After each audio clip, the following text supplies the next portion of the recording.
My mother rolled her eyes as soon as I walked into the courtroom wearing a gray thrift store suit and carrying an old leather briefcase that had more history than cash in it, but the judge did not look amused or dismissive. The judge looked uneasy. My name is Jada, and when I was 28 years old, my life changed in a way that ripped the mask off my entire family. They thought I was just a quiet broke girl working a data entry job in a run-down office on the south side of Atlanta, living in a tiny apartment where the hot water only worked on Sundays, and the walls were so thin I could hear my neighbors snoring. But what they never realized is that for 3 long years I had been working on something far more important than any of them could imagine. When my grandfather Otis died, he left me everything, all $40 million, every asset, every property, every account, and the moment the will was read, my parents, Lawrence and Vivian, the celebrated bishop and first lady of Georgia's largest megachurch, decided to take me down in court, claiming I had manipulated an old man who was not in his right mind. They filed a lawsuit before the casket even touched the ground, and now here we were. Courtroom 4B. The air inside was cold, but the tension was sharp enough to cut through steel. I walked through the hallway, feeling the judgment in every stare. My shoes were worn, my suit hung off my frame, and my hair was tied back in a tight knot, not because it looked professional, but because I had not had time or money to get it done. I looked every bit like the underdog my parents had spent their lives stepping on, but that was the plan. As I neared the courtroom doors, I saw my father standing tall in a $1,000 three-piece suit, talking to his team of attorneys with the air of a man who had already claimed victory. He smiled wide. His hand rested on the shoulder of my brother Tyson, who looked just as smug in a crisp shirt and a watch I knew he bought using money meant for church renovations. Beside them was my mother Vivian, dripping in designer accessories, holding her phone like it was mirror to admire herself, and right next to her was Ashley, my sister-in-law, who wore a tight black dress and held a fancy coffee cup like she was posing for a lifestyle magazine. When they saw me approach, my father snorted loudly enough to draw the attention of the bailiff. He leaned toward Tyson and said, "Well, look who finally decided to show up. Surprised her old clunker made it past the freeway." Tyson smirked and did not miss a beat. He looked at me from head to toe with that cruel glint in his eye and said, "You are wasting everyone's time. Just sign the papers and go back to your little desk job. Maybe then you can afford pants that fit." Ashley chuckled like a villain in a soap opera. "Bless your heart, Jada, you are brave, thinking you can take on our legal team. You are going to embarrass yourself, but hey, maybe the judge will go easy on you if you cry." I didn't respond. I didn't flinch. I just walked past them, gripping my briefcase tight, and went inside the courtroom alone. I took my place at the defendant's table, while they spread across the plaintiff's side like royalty. Their 5 lawyers took out sleek laptops and expensive leather binders, and when Judge Patterson entered the room, everyone stood. He was an older man with silver hair and sharp eyes, known for being tough but fair. He adjusted his glasses and picked up the case file on his desk. Then he paused. He flipped a few pages, and his brow furrowed. His eyes darted from the folder to my parents, and then to me sitting alone. His voice was slower now, more deliberate. "Mr. Lawrence, you have filed a suit against your daughter, claiming undue influence over the deceased, Mr. Otis. Is that correct?" "Yes, Your Honor," said their lead lawyer with a polished smile. "We believe the deceased was not of sound mind, and the defendant exploited that weakness to obtain control of the estate." The judge looked down at the file again, his fingers tapping against the wood of the bench. Then he looked at me. He did not see a desperate broke girl. He saw something else, something that made him hesitate. "I see here a counterfiling entered into the docket earlier this morning from the federal prosecutor's office," he said slowly. My mother let out a dramatic sigh and whispered to Ashley loud enough for me to hear. "She probably filed a complaint for emotional distress, or claimed we made her cry. Poor baby." The judge's gavel slammed down, startling the room enough to make Vivian jump. "Order in the court. As I was saying, this is not just a civil matter anymore. I see forensic accounting reports attached, and the name listed as plaintiff on this part of the case is the United States government, and the witness listed is Miss Jada Lawrence." My father blinked, confusion cutting through his smugness. "Your Honor, my daughter is a warehouse clerk. She knows nothing about accounting. She probably couldn't balance a checkbook." I stayed silent. The fire in my chest burned steady. They had no idea what was coming. To understand how we reached this point, we need To go back 30 days to the day of my grandfather's funeral, the day I finally realized there was no place left for me in that family, and decided to become something far more dangerous than the black sheep, I decided to become their reckoning.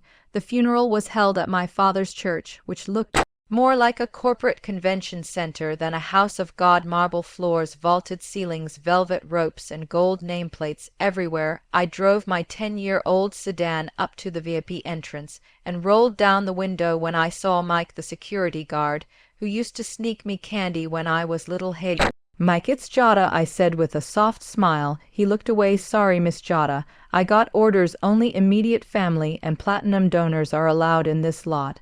I blinked. I am immediate family, Mike. It's my grandfather's funeral. He winced. Ashley gave me the list. She said your car ruins the aesthetic for Livestream told me to send you to the overflow lot. I glanced toward the main steps and saw Ashley in a designer funeral dress directing florists and camera crews. She looked right at me and smirked. I ended up parking in the muddy field behind the gymnasium and walked half a mile back to the sanctuary. My shoes soaked, my heels sinking into the grass, my clothes damp. By the time I reached the main doors, inside the ushers handed out glossy programs with Grandpa's picture, and my name was nowhere to be found. Ashley intercepted me again, just as I reached the steps. Slow down there, she said, looking me up and down with a wrinkled nose. You are not sitting up front. What are you talking about? I asked, trying to stay calm. I am his granddaughter. She gave a dry laugh. Look around. The front rows are for the mayor, local leaders, and the family members who matter, not the ones who work in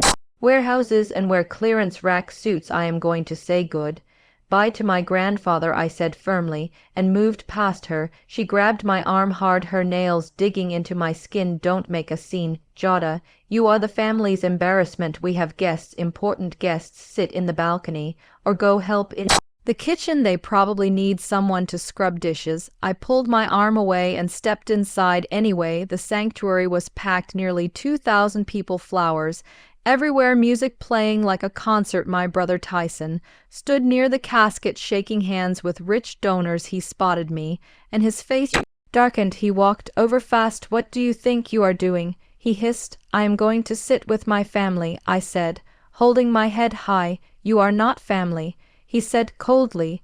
You are a disgrace. You refused to help with the church. You chose mediocrity. Now you show up here like you belong. Get back. Then he shoved me hard, subtle but deliberate, just enough force to knock me into a wooden pew.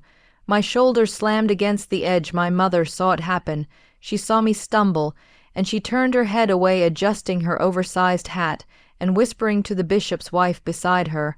I stood there frozen. The only person who ever stood up for me was now lying in a casket, and the people who should have cared treated me like I was invisible. I turned and walked to the very back of the church, sitting in the shadows behind a pillar. The service was a performance. My father stood at the pulpit and delivered a eulogy that was more about himself than about Otis. He spoke about blessings and legacies, and how God favored those who built dynasties. He paused for effect, then looked right at me in the back row.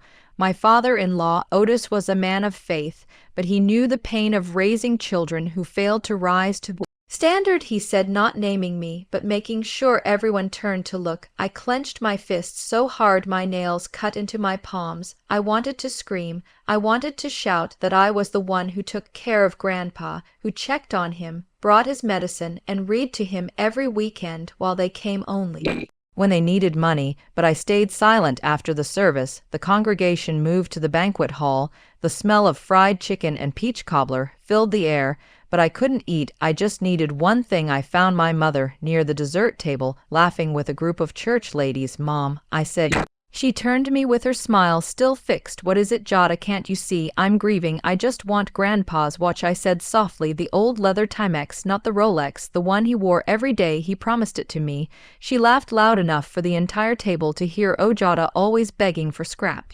You never change. It's just a plastic watch, Mom. I said it has no value to anyone else. It's part of the estate, she said, suddenly serious, and I already gave it to the charity auction. It'll bring in a few $100s for the building fund. You are selling his favorite watch? I asked, horrified. We are building a legacy, she said, waving me off. If you want it, come bid on it. Oh, wait, you can't afford it, can you? She walked away, and Tyson brushed past me, whispering, it's over, loser. The will's being read tomorrow, and you are done, for I watched them working the room Like they owned the world, they thought. They had already won, but they didn't know about the encrypted drive in my pocket. They didn't know that for the last 3 years, while they mocked my job and pitied my clothes, I was secretly working with the Department of Justice. They didn't know that 6 months ago, Grandpa came to me shaking with fear, asking me to find out what Lawrence and Tyson were doing with the church funds. I walked outside into the hot Georgia's sun, pulled out my phone, and dialed the number. Agent Miller. I said, Jada, is everything ready? He asked. We are moving ahead. I said, they are reading the will tomorrow. Good. He said, you want us to act now? No, I said, watching the church behind me. Let them think they won. Let them smile. Let them dream. I want to see their faces when it all burns down. I ended the call and drove home, the city lights reflecting in my windshield. Tomorrow the courtroom would see who I really was, and ones who rolled their eyes would not be laughing anymore.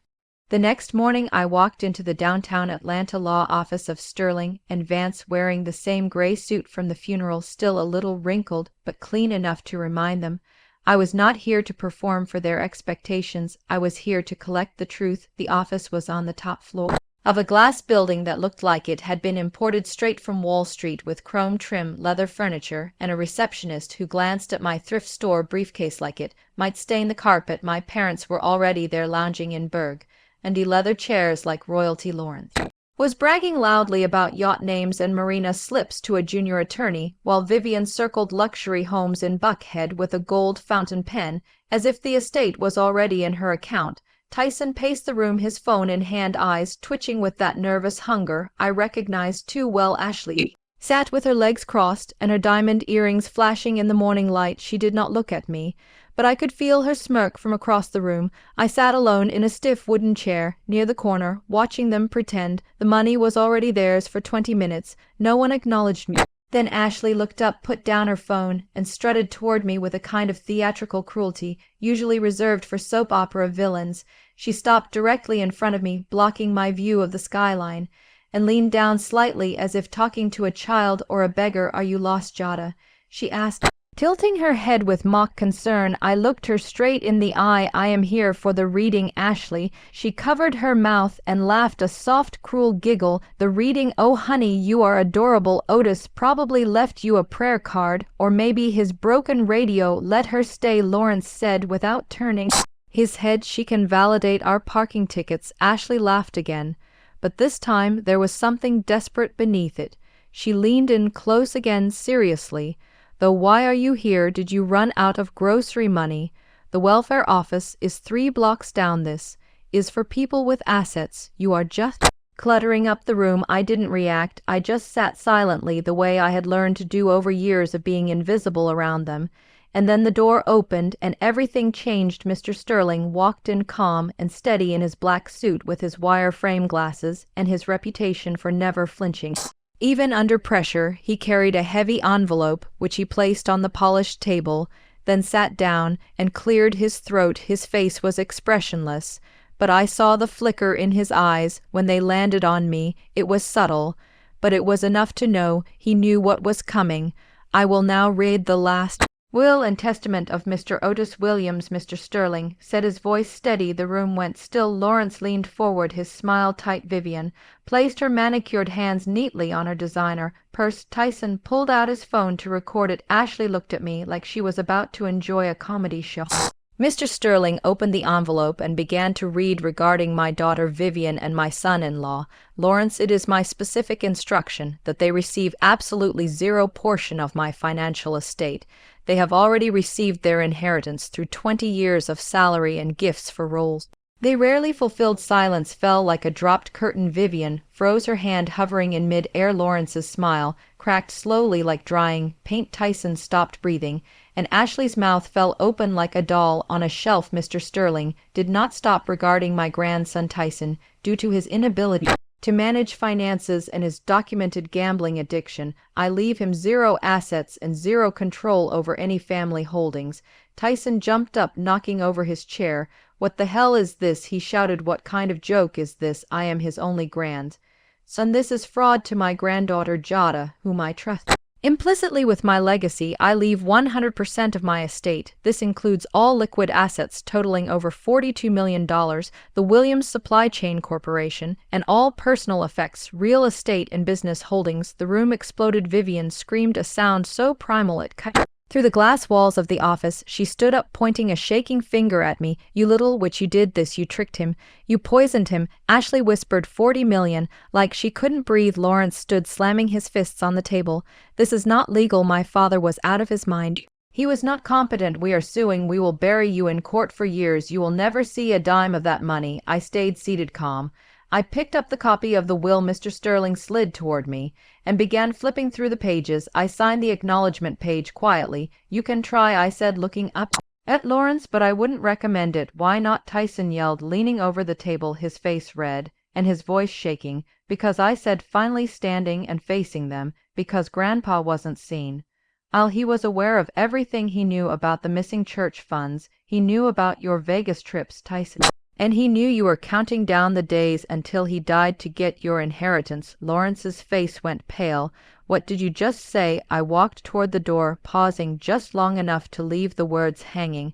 I said, "I will see you in court, but don't bring your estate lawyers, bring your criminal defense team. You are going to need them." The shock on their faces as I walked out was delicious, but what they did not know was that this wasn't revenge, this was justice, and it had only just begun. I stepped into the hallway, my heart pounding, not from fear, but from the quiet rush of power that comes when the truth finally catches up with lies. The moment I walked out the oak doors into the waiting area, the looks from the receptionists and staff were different. They had heard every word, and now they didn't see a broke girl, they saw the new owner of an empire.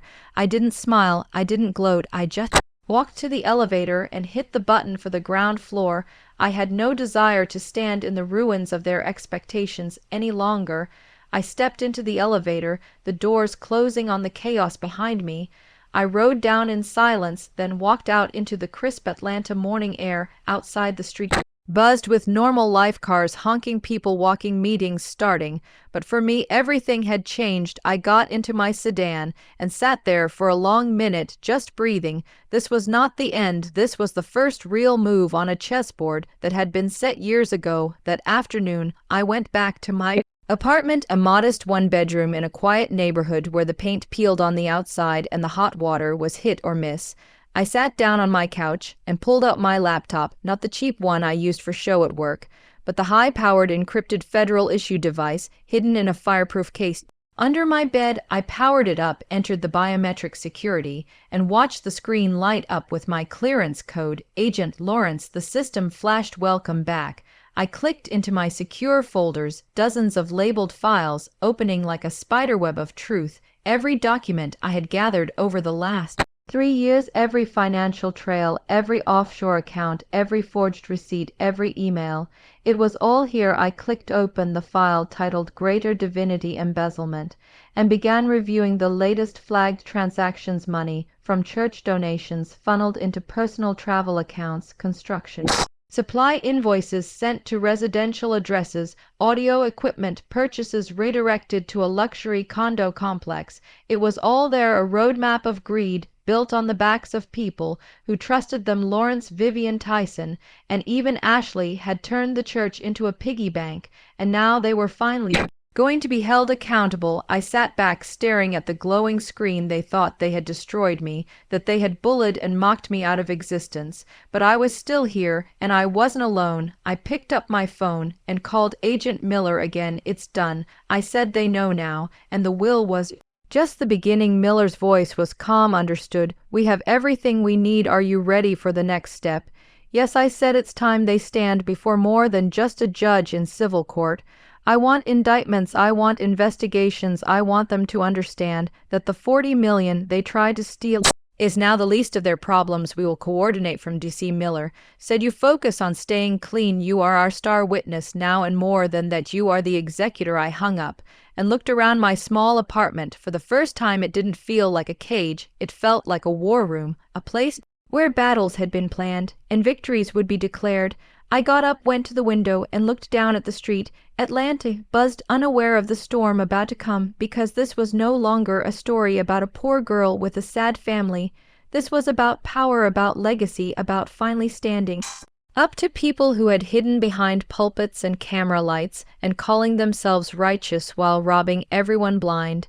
And as far as I was concerned, it was Judgment Day, and I was just getting started.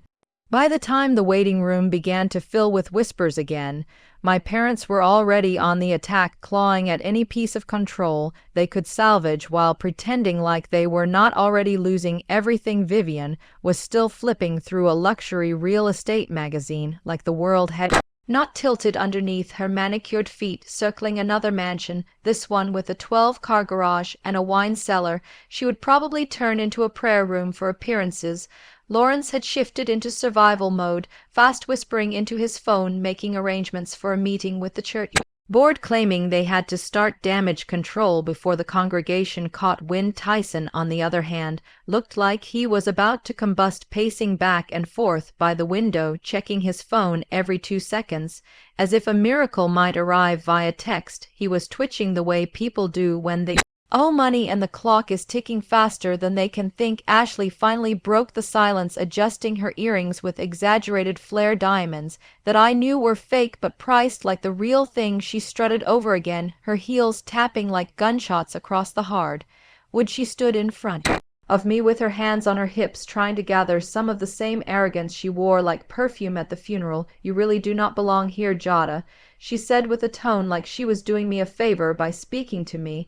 I looked at her without flinching. "I told you I am here for the reading." She laughed, this time a sharp barking sound like something was cracking underneath. "That Southern Belle act, it is sweet, really thinking you would get anything. Do you even know what an estate is? I mean, do you know how to run anything beyond a microwave? You got lucky, that is all, and luck runs out fast.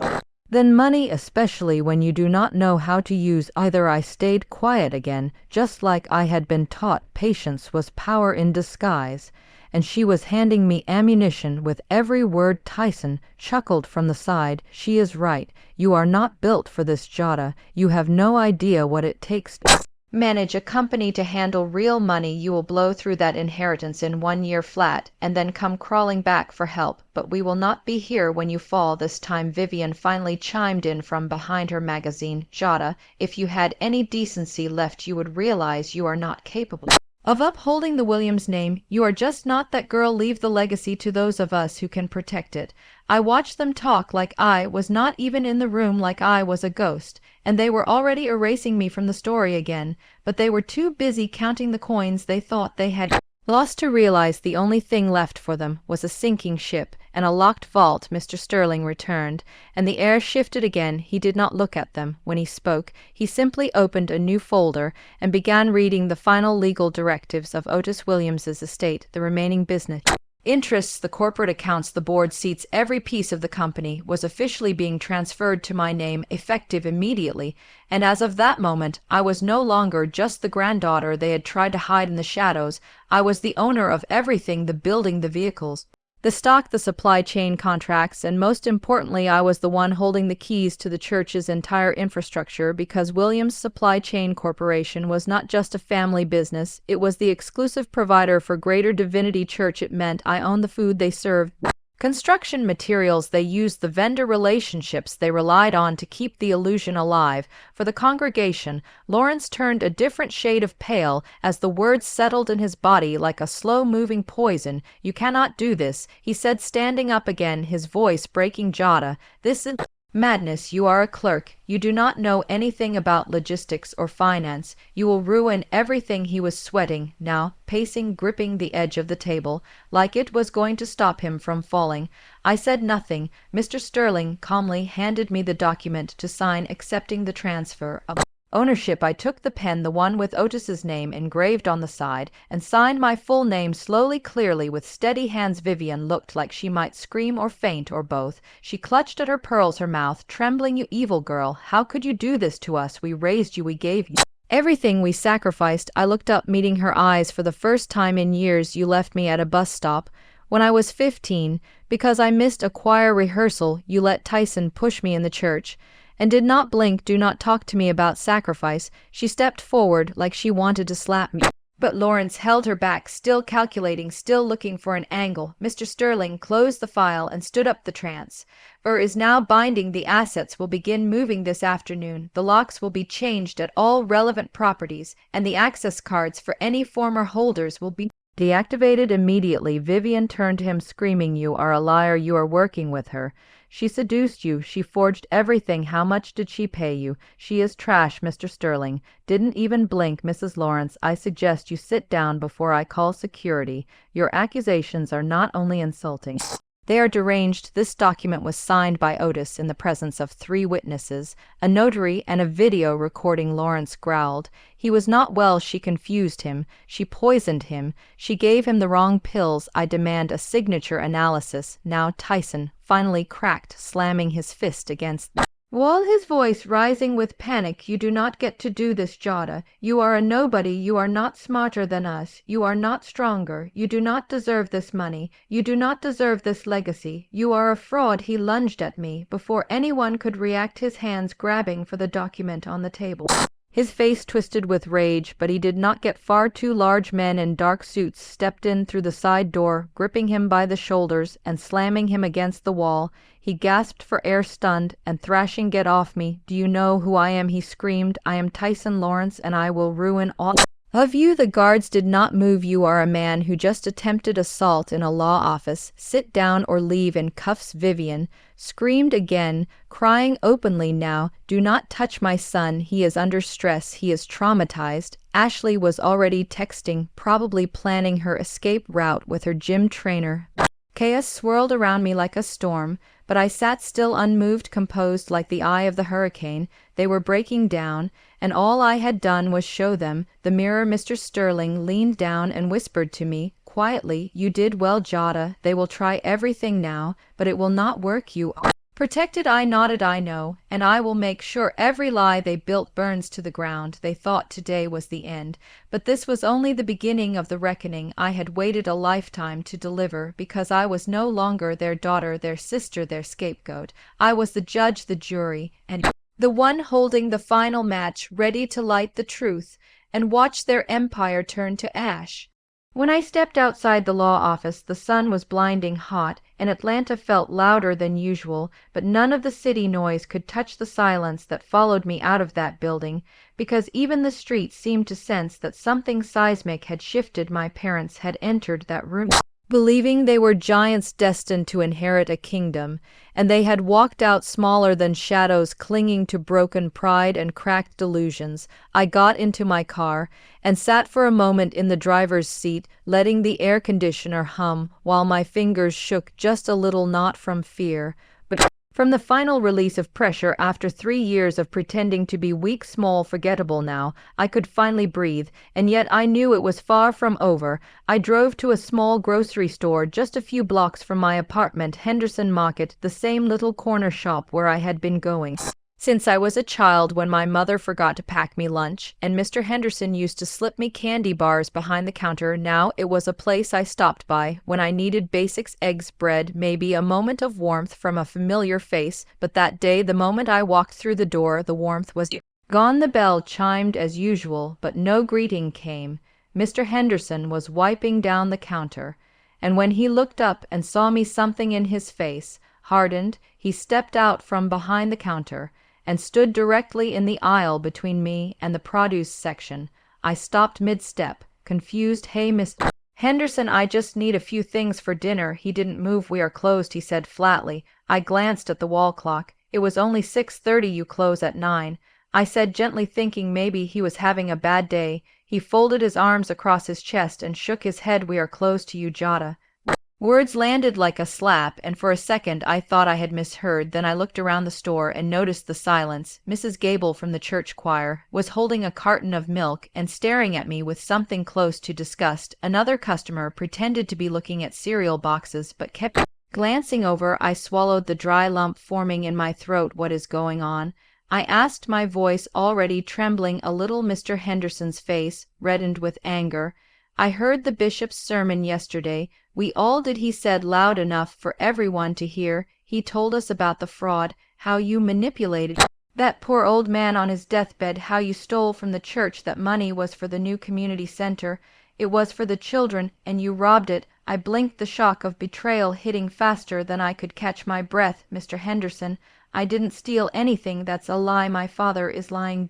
Not you dare call the bishop a liar in my store, he roared, stepping forward. I have known that man for 25 years, and I will not stand here while a thief insults him. Get out before I call the police. The threat hung in the air, as solid as a brick wall, and the worst part was that I could feel the agreement in the room. No one defended me, not even Mrs. Gable, who had once braided my hair backstage at Christmas pageants, not the cashier who I had tipped every time I came in, not the neighbors I had grown up with. They had all chosen a pulpit lie over the truth of a quiet girl who had done nothing but try to make sense of the chaos. I turned around, slowly walked out the door, and the bell chimed behind me again.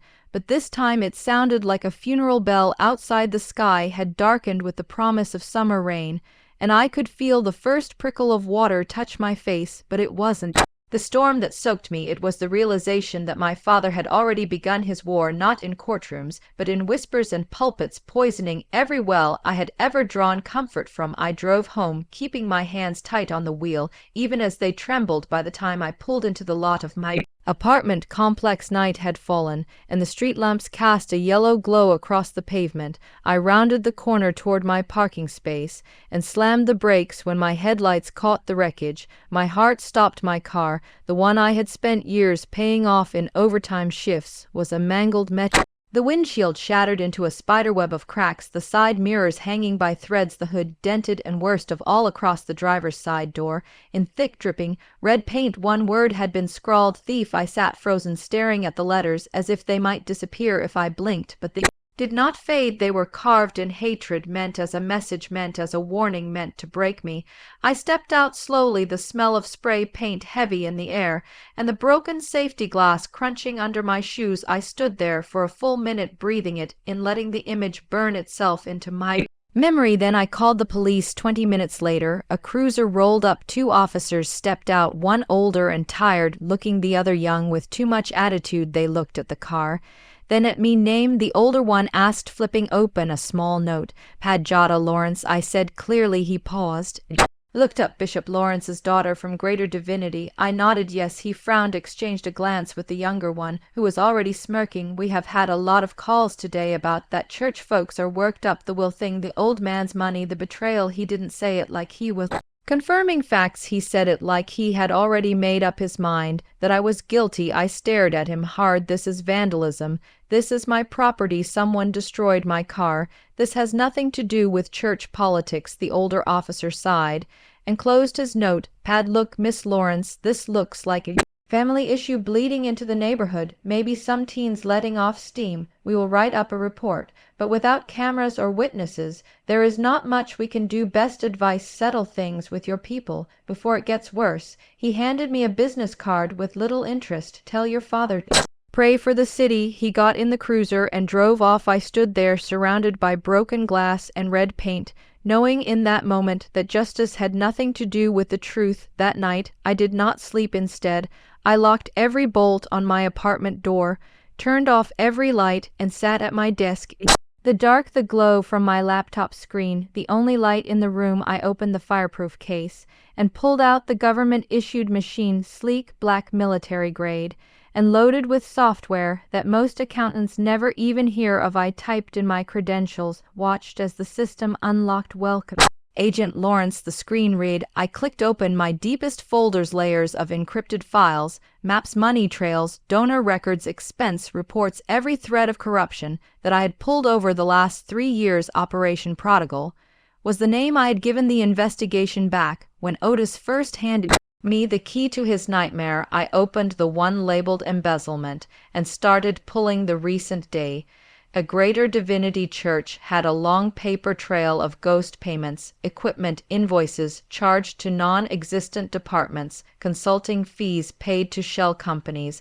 I followed the money and saw exactly Where it went luxury condos in midtown, shopping sprees in Miami, Vegas flights. Tyson had signed off on casino transfers. My father had moved church donations into offshore accounts, and Vivian had been funneling charity auction proceeds into a private savings fund labeled Ministry Growth Initiative.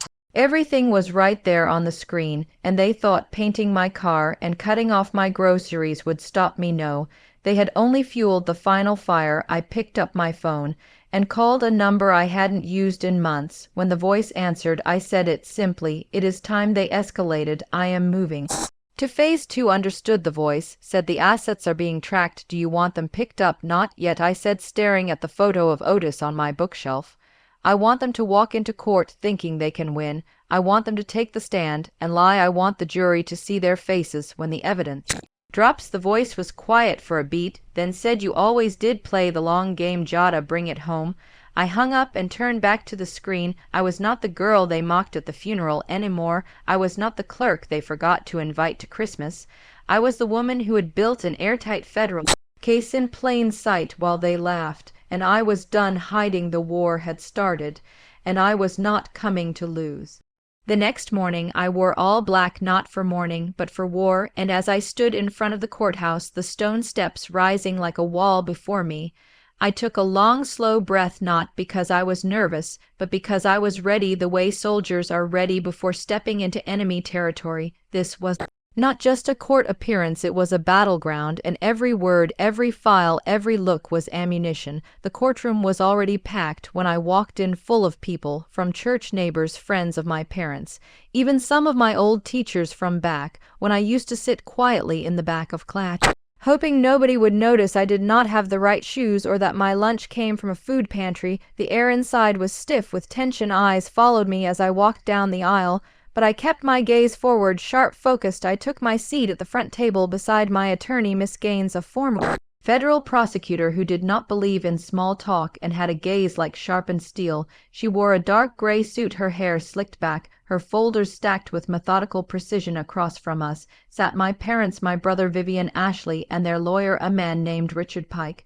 who had made a name defending corrupt pastors and fraudulent CEO. He smirked when he saw me. Like this was going to be easy, and I let him, because underestimating me was always their first mistake. The judge entered, a tall, stern-looking black woman with reading glasses perched on her nose, Judge Elaine Monroe. Her reputation was legendary: no nonsense, no patience for theatrics, and absolutely no tolerance for liars. The room stood, she sat, and the hearing began. Mr. Pike opened with a speech about betrayal and manipulation.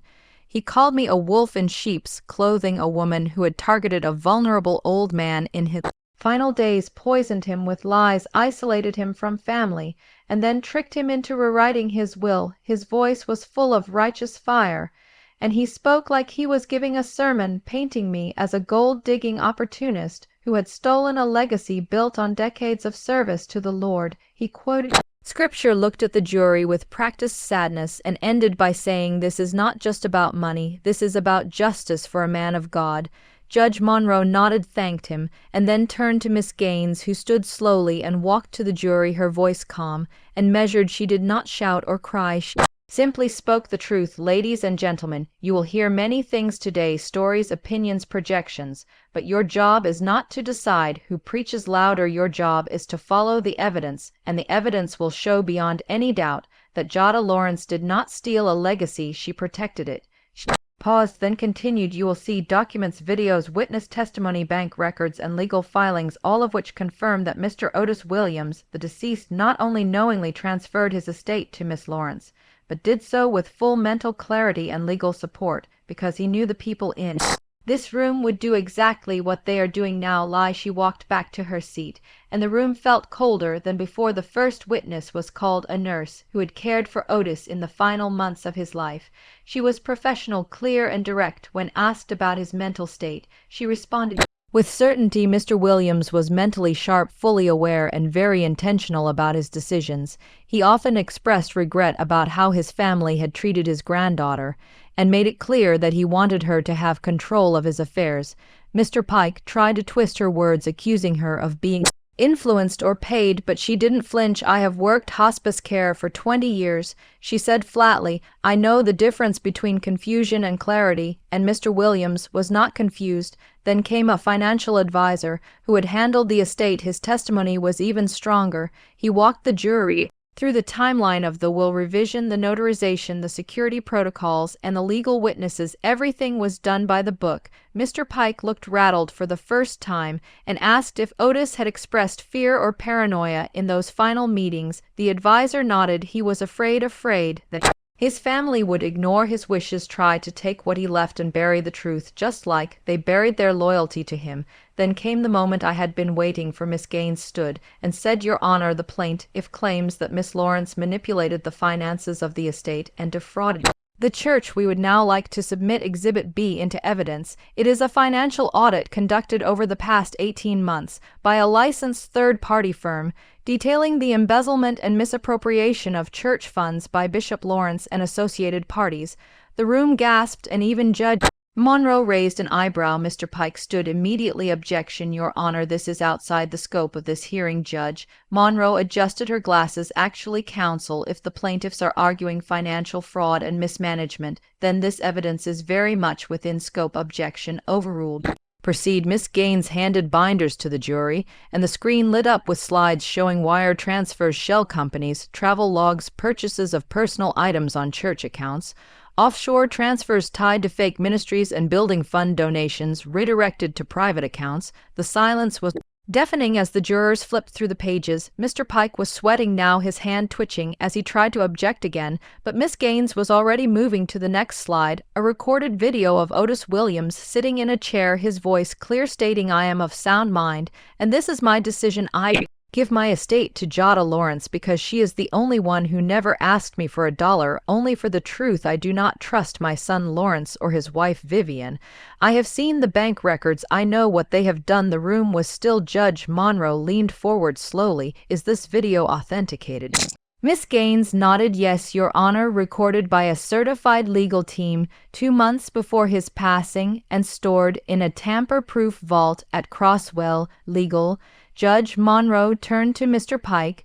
Do you have a rebuttal? He stood, shaky voice barely holding together. Your Honor, this is character assassination. We did not have access to this evidence until now. We request a delay. Miss Gaines immediately countered. Your Honor, the plaintiffs chose to accuse Miss Lawrence of theft without fully understanding the legal exposure. Such claims would trigger. Their request for delay is not about fairness, it is about fear. Judge Monroe looked between them, then said, Motion denied. The court will proceed. The jury looked stunned, and even some of the audience members were whispering now. Miss Gaines called one final witness, a forensic accountant who explained how the funds had moved, how the fake invoices were processed, and how the entire structure pointed to deliberate, coordinated fraud involving multiple family members. The judge finally looked over her glasses at my father. Bishop Lawrence, do you wish to testify? He stood slowly, walked to the stand, and for a moment I wondered if he would lie again.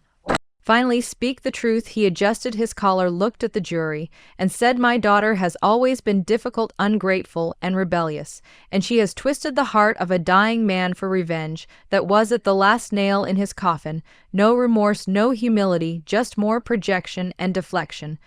Judge thanked him and excused the jury as they left. I turned to see Vivian's face pale and stunned. Ashley had disappeared, texting furiously, no doubt searching for damage control routes, and Tyson stared at the table, jaw clenched. Then the judge spoke again, her voice firm. I have seen many cases of contested wills, and I have seen many attempts to rewrite history in these walls, but this is one of the clearest examples of financial betrayal disguised as righteousness that I have encountered. The court finds that the will submitted by Miss Lawrence is valid and binding, and furthermore, I am referring the financial documents to the District Attorney's Office for Criminal Investigation. Court is adjourned. The gavel struck, and the courtroom erupted. My parents sat frozen, and I stood, walked out without looking back, because the war was not over yet, but this battle was mine. The echo of the gavel still rang in my head as I stepped out of the courthouse and into the blinding sunlight, the heat pressing down on me like the weight of everything I had carried for years was finally lifting in layers, but I did not pause to celebrate, not yet. The war was still unfolding, and behind me I could already hear murmurs beginning, people whispering, gasping, some trying to avoid my eyes, while others just stared frozen in disbelief. I walked down the steps, steady heels striking stone like war drums, and I did not look back once because I knew if I turned around I would see the same faces who once praised my father's name, now suddenly unsure if they had been worshipping a lie. I made it to the sidewalk just as a black car pulled up my ride, not an Uber, not a taxi, but one of the government sedans assigned quietly through the Agency for Security in high profile cases. The door opened and I slid in, greeted by the calm presence of Agent Daniels, a quiet man with eyes like steel and a jaw always locked, as if holding back everything he knew. We said nothing as the car pulled away from the curb, just the soft hum of tires and the occasional buzz of his encrypted phone. I stared out the window, watching the city pass by, seeing it with new eyes because everything had changed. Atlanta was still Atlanta, but I was not the same woman who had driven into court that morning. The car turned onto Peachtree, then cut through downtown, weaving toward a location only Daniels knew. We pulled into an underground garage, dimly lit and heavily secured, and as we stepped into the elevator, he finally spoke. "How did it go?" I met his eyes and said exactly how we wanted. He nodded, and we said nothing else until we reached the 6th floor, where a private suite had been prepared, temporary headquarters for what was now an active financial crimes investigation, federal, not just state. Inside the room were 2 other agents, Stone and Vega, both experienced and both already reviewing the data Miss Gaines had provided. After the hearing, Stone looked up from the table. "The moment we entered, you did it," he said, handing me a tablet, "and you just gave us cause for formal charges. We have enough to indict them all. The paper trail alone is enough for 5 years, and that is before we bring in the racketeering charges." I took the tablet, scrolling through the files, the accounts, the emails, signatures, and for the first time in a long time, I felt the heat of victory. But I also felt the burn of betrayal, sharper than ever, because these were not strangers. These were my blood people, who raised me, people who once kissed me good night, and now sat at the center of an operation so large it had swallowed entire lives. Miss Gaines entered a few minutes later, her blazer still sharp, her expression even sharper. She nodded at the agents, then turned to me. "You ready to bring this all the way in?" I nodded, and her voice dropped. "This is going to get louder fast. We are moving on arrests by the end of the week. I need to know you are prepared for what that means." I knew what she meant. The media would come. The congregation would split. The whispers would grow into threats, maybe worse. But I also knew that I had not come this far to flinch. "Now do it," I said quietly. The next 2 days passed in a blurry briefings, filing, signatures, and nonstop coordination. The district attorney's office now fully involved, agents digging into years of financials, matching statements to travel logs, identifying offshore transfers and tax fraud. By the end of day 2, we had a list of 12 suspects, all linked to the church's financial fraud scheme, and the warrants were ready. I was at my apartment late that night, packing documents into a fireproof bag, when my phone buzzed. A message from an unknown number. I opened it and froze. It was a photo of my front door, spray painted again, this time with a single word, "lie." Underneath the word was a knife stabbed into the wood. I stared at it for a moment, not with fear, but with fury. Then I texted Daniels, who arrived in 10 minutes with backup. They swept the area, but found nothing. No cameras, no witnesses, just silence and rage left behind in paint and steel. Daniels looked at me as they finished the search. "You still want to go through with this?" I met his eyes. Yes, more than ever. By morning news had broken a leak, probably intentional arrest warrants issued for prominent leaders in Greater Divinity Church, including Bishop Lawrence and Vivian Tyson Ashley, and several church board members across Atlanta. People were in shock. Radio stations running live updates, morning shows flashing headlines, local news anchors barely hiding their disbelief. And I was still in my apartment watching it all unfold on screen, my name not mentioned yet, but I knew it was coming. Just as I knew that this was only the beginning. By noon, the arrests began. The first was Vivian, picked up outside a salon in Buckhead, still in a robe and hair curlers, screaming that it was all a mistake. Cameras caught everything. Tyson was next caught trying to board a flight at Hartsfield with suitcase full of burner phones and cash. Then came Ashley, pulled from a hotel suite she had rented under a fake name. Bishop Lawrence was last, and his arrest was the most dramatic because he was in the middle of a broadcast standing behind the pulpit trying to pray away the storm when federal agents entered the church mid-sermon and took him away in cuffs in front of the entire congregation. The footage went viral in under an hour. People watched stunned as the man they had worshipped for decades was led out by men in suits, eyes cold, wrists shackled, mouth silent, not even trying to protest. Fall was swift and brutal. Headlines exploded: Church of Power falls to fraud, Empire of Faith crumbles, betrayal in the pulpit. I watched from headquarters, surrounded by agents and attorneys, none of them celebrating, just observing and documenting, because in the world of justice there is no room for gloating, only truth and consequence. Daniels handed me a folder filled with the next wave of documents and said, "Press will come for you next, be ready." I nodded and took the file, knowing that the fire was already lit, but I was no longer afraid of burning. That evening, I received a call from an unknown number. Again I answered, and for a moment there was only silence. Then a voice came through, hoarse and cold. "You think you won, little girl, but you broke something you will never be able to fix." I knew it was my father, and I did not flinch. "You broke it first," I said, then hung up and blocked the number. The next morning, as predicted, the press descended. My name, finally linked to the investigation. Headlines turned sharp: Jada Lawrence, whistleblower or traitor. The daughter behind the fall interviews were requested. Op-eds published. Debates flared on talk shows, some calling me a hero, others a Judas. But I stayed silent because my truth did not need a spotlight. It only needed a courtroom, and the courtroom had already spoken. For the next few days, I worked with the agency and legal teams, finalizing details, preparing for trial and the upcoming financial audits. I avoided social media, ignored the call from distant relatives, and leaned into the one thing I could still trust: the facts. One evening, while reviewing the chain of evidence, a knock came at my door. It was Daniels, holding a package. I signed for it and opened it to find a box full of old photographs, letters from Otis journals. He had written entries about me, about the investigation, about the pain of betrayal and the hope of justice. I sat on the floor reading every word until the morning came, and when I finished the last page, I knew exactly what I had to do the next day. I held a press conference, not for drama, not for clout, but for truth. I stood at the podium in front of dozens of microphones and cameras and said everything plainly. My name is Jada Lawrence, and I did not destroy my family. I revealed who they truly were behind the sermons and suits and perfect smiles. Was a network of theft and betrayal. Otis Williams gave me the power to speak, and I used it not to steal, but to save what was left of his name. I held up the journal, let the cameras see the ink that had outlasted every lie. Then I walked away, not answering questions, not smiling, not shaking hands, because this was not about popularity.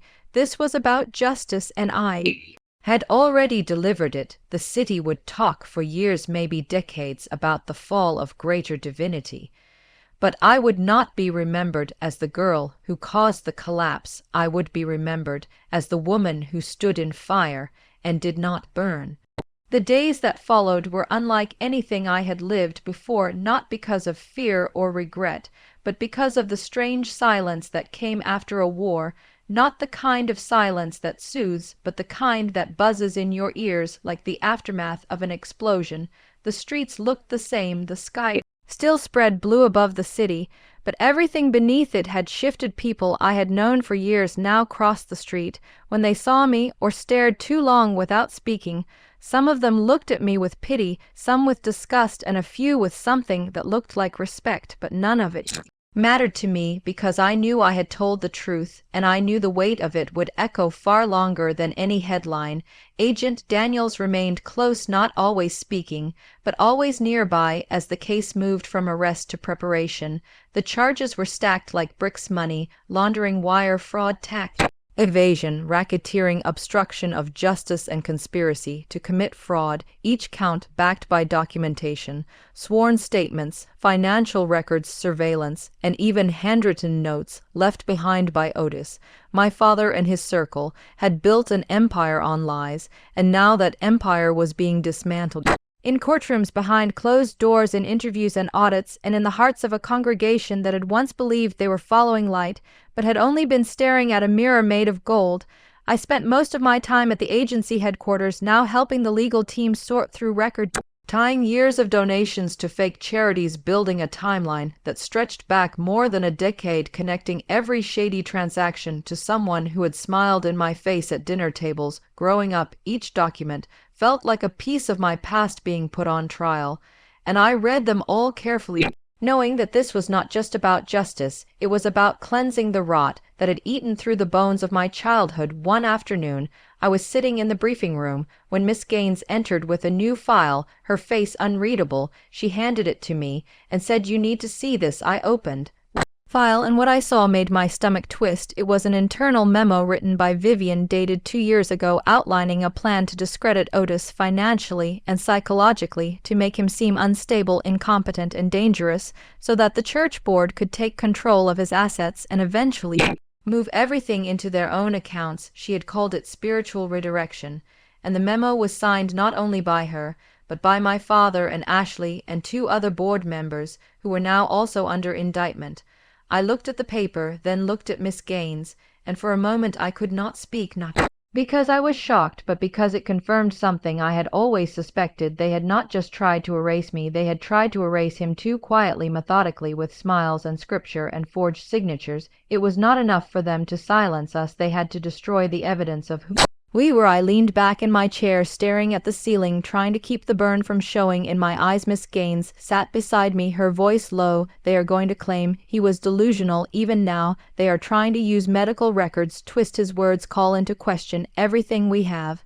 And the only way to counter that is to show the pattern, show the scheme, show the intent." She paused, then added, "And that means you are going to have to take the stand." I knew it would come to that eventually, but hearing it out loud made everything suddenly sharper. The courtroom was not done with me, and I was not done with it. I nodded and said, when she gave a brief smile, "Good, because trial starts in 6 days, and we are calling you on day 1. The next few days were a storm of preparation. I sat with Miss Gaines and her team for hours, going over questions, preparing for cross-examination, rehearsing every angle they might take, trying to spin my words, twist my past, paint me as vindictive or unstable or desperate. I memorized dates, names, documents, walked through my timeline from the moment Otis first called me to the day I held his hand as he died. I revisited every moment in brutal detail, letting truth become so solid in me that nothing could shake it, not even the sneers of men like Richard Pike, who was now defending my father alone, because most of the other defendants had already flipped, looking for deals, terrified of prison sentences that stretched into double digits by the night before trial. I could barely sleep, the apartment quiet, except for the soft ticking of the clock on the wall. I stood in front of the mirror, looking at my own face, not judging it, just trying to remember who I had been before all this started, and realizing that woman no longer existed. I was something else now.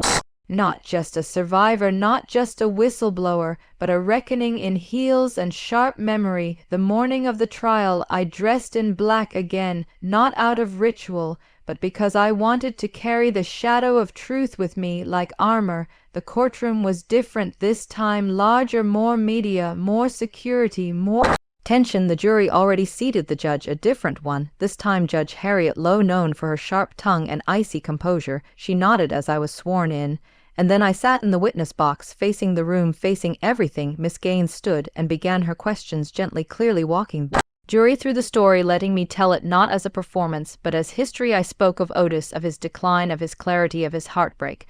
I explained how he reached out to me, how he showed me documents, bank statements, audio recordings, how he cried in the dark some nights, saying he wished he had done more to protect me when I was young, and now he was trying to do what little he could before it was too late.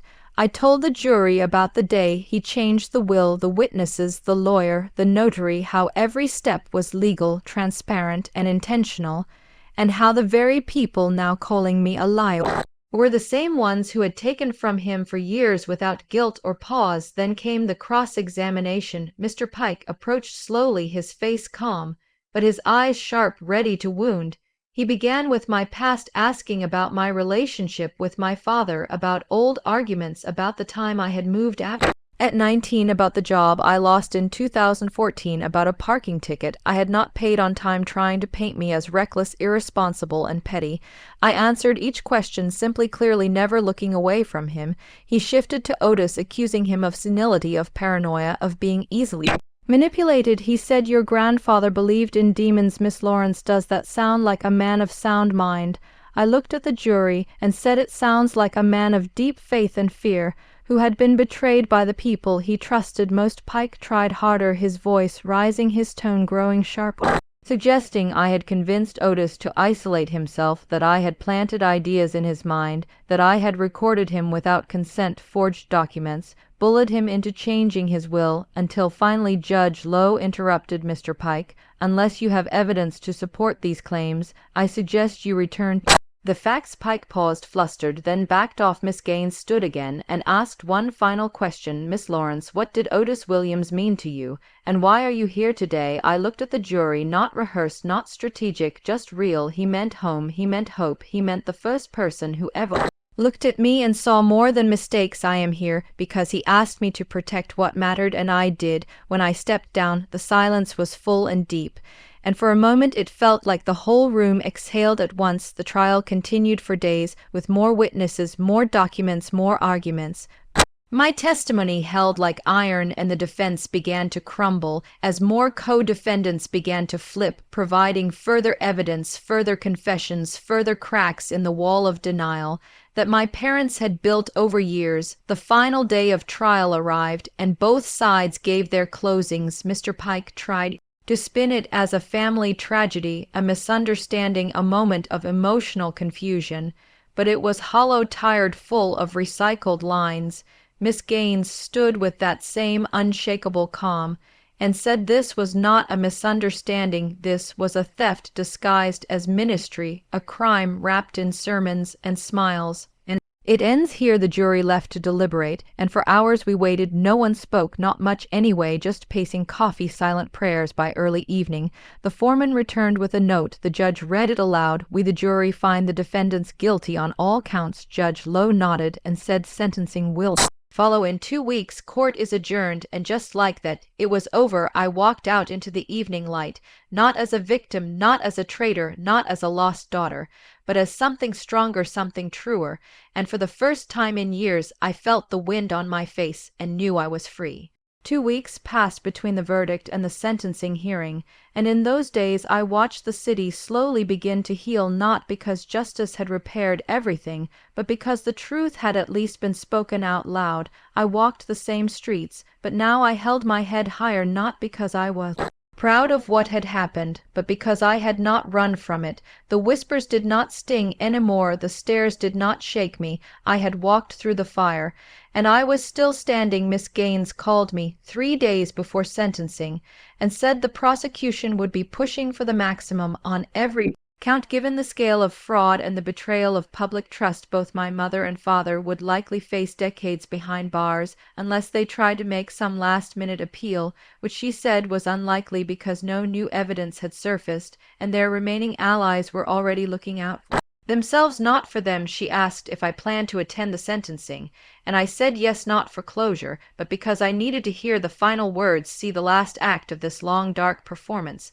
and maybe, just maybe, feel the last of it leave my body. The morning of the sentencing, I wore a gray suit, Otis's ring around my neck, and silence in my chest. The courtroom was packed again, the media lined the walls, and the mood was different this time, more solemn, less electric, as if even the spectators knew the time for spectacle was over. Judge Lowe entered and called the room to order. Her face unreadable as always. Then she asked the defendants to rise, and my parents did, side by side, yet strangely distant. My mother wore a deep blue suit, and her hair was pinned back tight.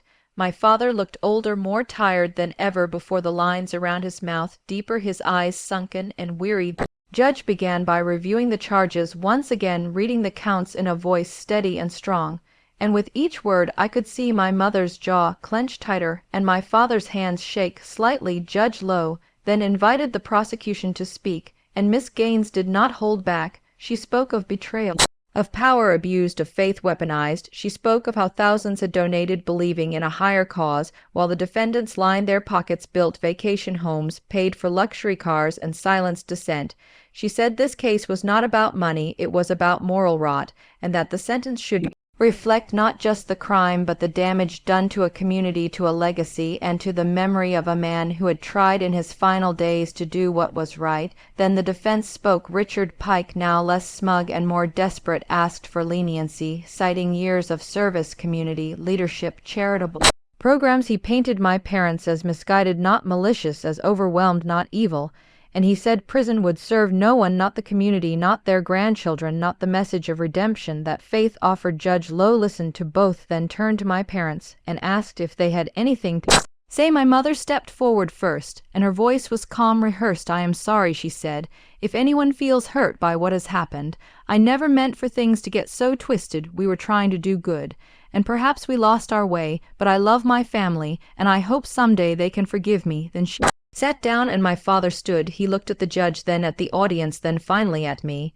And for a moment I thought he might actually say something real, but instead he said, "I regret that my choices have caused pain, but I stand by the fact that we built something beautiful, and I believe history will show that our intentions were pure even if our methods were flawed." It was a politician's answer, empty of real weight, and when he sat I felt nothing, no anger, no sadness, just the hollow echo of what could have been. Judge Lowe nodded, then opened her folder and read from the sentencing report.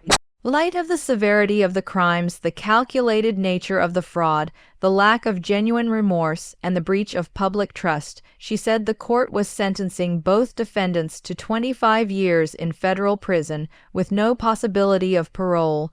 She paused as the courtroom gasped, then added, "Restitution would be determined in a separate hearing, but the judgment would include seizure of assets, properties, and bank accounts held under both their names and shell companies." I looked at my parents as those words landed, and for the first time I saw it, not defiance, not anger, but fear, pure raw fear in their eyes as they were led away in handcuffs. The courtroom emptied slowly afterward, reporters trying to catch statements, spectators whispering, jurors leaving in quiet relief. I sat alone for a moment in the emptying rows and thought of Otis, thought of the nights he had wept, of the papers he had left behind, of the voice recordings and the shaking hands, and how even now he was the one who had made this possible. Not me, not the prosecutors, but him, his courage, his pain, his choice to speak out in the end. That was what had broken the cycle, not justice, not revenge, just one man's decision to tell the truth before it was too late. I walked out of the courtroom into a different kind of sunlight, the kind that does not promise peace, but at least offers honesty, and that was enough for me, for now the days after the sentencing were quieter.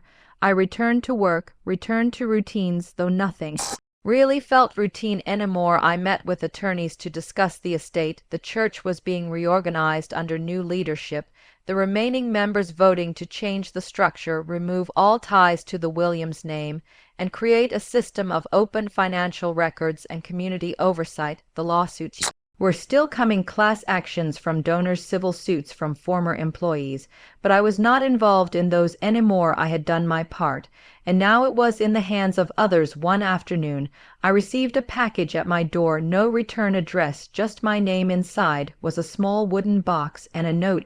Otis's handwriting, dated a few days before he passed it, read, "I know this will reach you after everything, but I wanted you to have this. It is not much, but it is a piece of who we were before the noise, before the lies." Inside the box was a photograph, old and faded, of Otis and me from years ago, sitting on the porch, him laughing, me with my head on his shoulder, and behind us the old radio playing gospel music into the evening.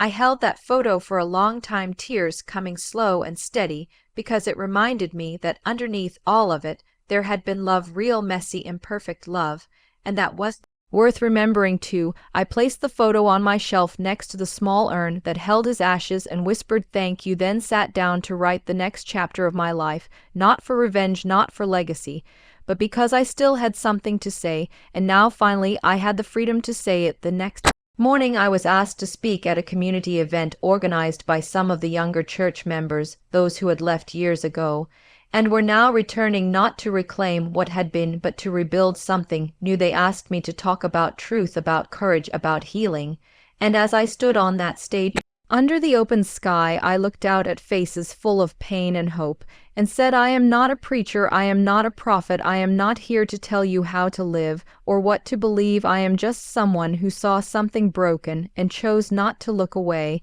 and I think maybe that is all any of us can do really to stop pretending we do not see the cracks, and instead start filling them with honesty and light. And when I finished, the applause was not loud, but it was real, and that was all I needed. I stepped down and walked into the crowd. People came up to me, some with hugs, some with quiet words, some just with nods. And in that moment I felt something I had not felt in years, belonging not to a system or a family or a name, but to a truth that was bigger than any of those things, and that truth was mine forever. Even after the sentencing, the ripple effects of everything that happened kept moving through the community like echoes bouncing off quiet walls, and the silence that came after was not peace, but a kind of fragile breath held between the past and the future. I tried to build some kind of normal rhythm. Again, working part-time at a nonprofit that helped displaced workers, and speaking at community centers where the fallout from my parents' actions had hit hardest. It was not about fixing things I could not fix, what had already been broken for too long, but I could at least try to show up and be useful. And that was more than I had been able to say for most of my life. I still lived in the same apartment, but it felt different now, no longer a place to hide but a space to grow slowly without pretending anymore. One afternoon in early spring, I got a call from a woman named Valerie, who introduced herself as Otis's former mentor, someone he had known in college when he was first starting to think about ministry. She said she had followed the trial quietly from a distance, and only now felt ready to reach out because she had something that belonged to him, that he had left with her years ago. A sealed folder marked only with his initials and a request that it be passed to me if anything ever happened to him. She said he had never explained why, just that I would understand. When the time came, we agreed to meet at a small cafe near the edge of town, the kind with dusty bookshelves and jazz playing. Low and steady she was in her 60s, warm eyes, sharp voice, and as soon as she handed me the folder she said, I think he was waiting for you to be ready. I did not open it right away. I waited until I was home, sitting by the window where the light hit just right, then slowly lifted the flap. Inside was a thick stack of handwritten pages filled with Otis's words, memories, questions, journal entries, dreams, and fears. It was a kind of confession, but also a map of who he had been beneath the layers he had worn for everyone else. He wrote about the pressure to be perfect, the weight of legacy, the ache of betrayal when he started seeing the cracks in my parents' world.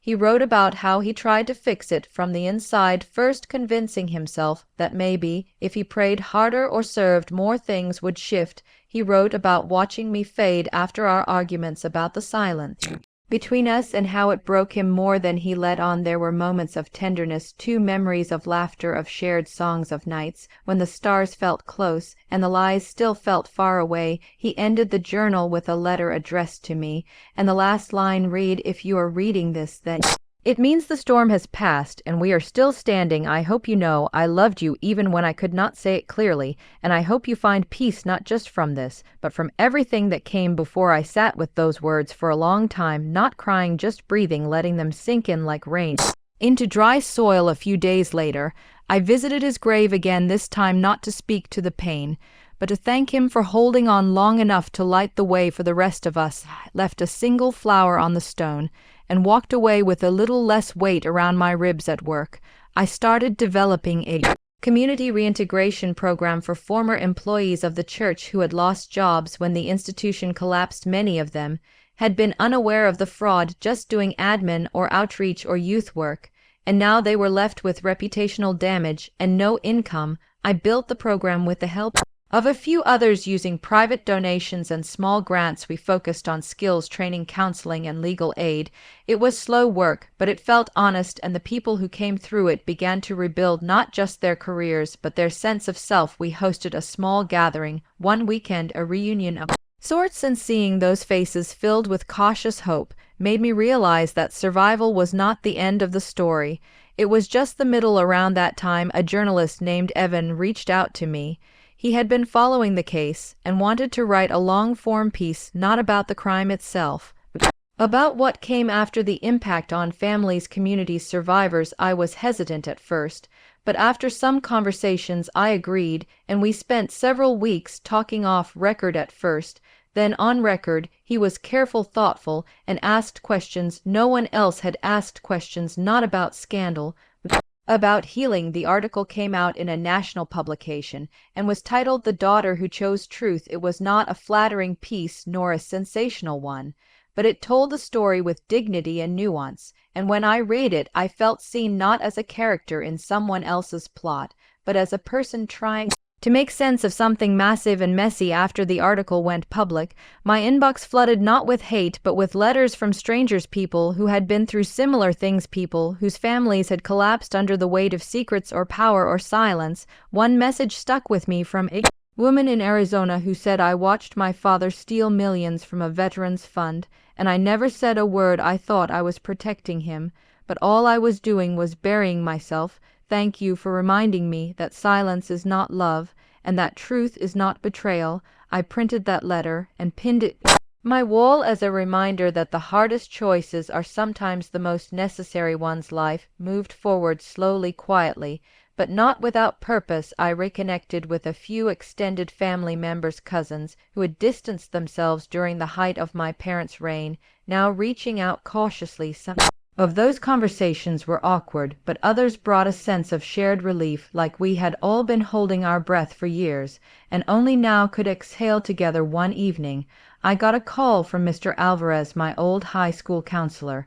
He said he had followed everything and wanted to invite me to speak at the school, not about the scandal, but about resilience and courage. I accepted, and when I stood in that auditorium years after I had first sat there, terrified and invisible, I felt something shift. I talked to the students not as a victim or a whistleblower, but as someone who had learned the hard way that your voice is the most powerful thing you own.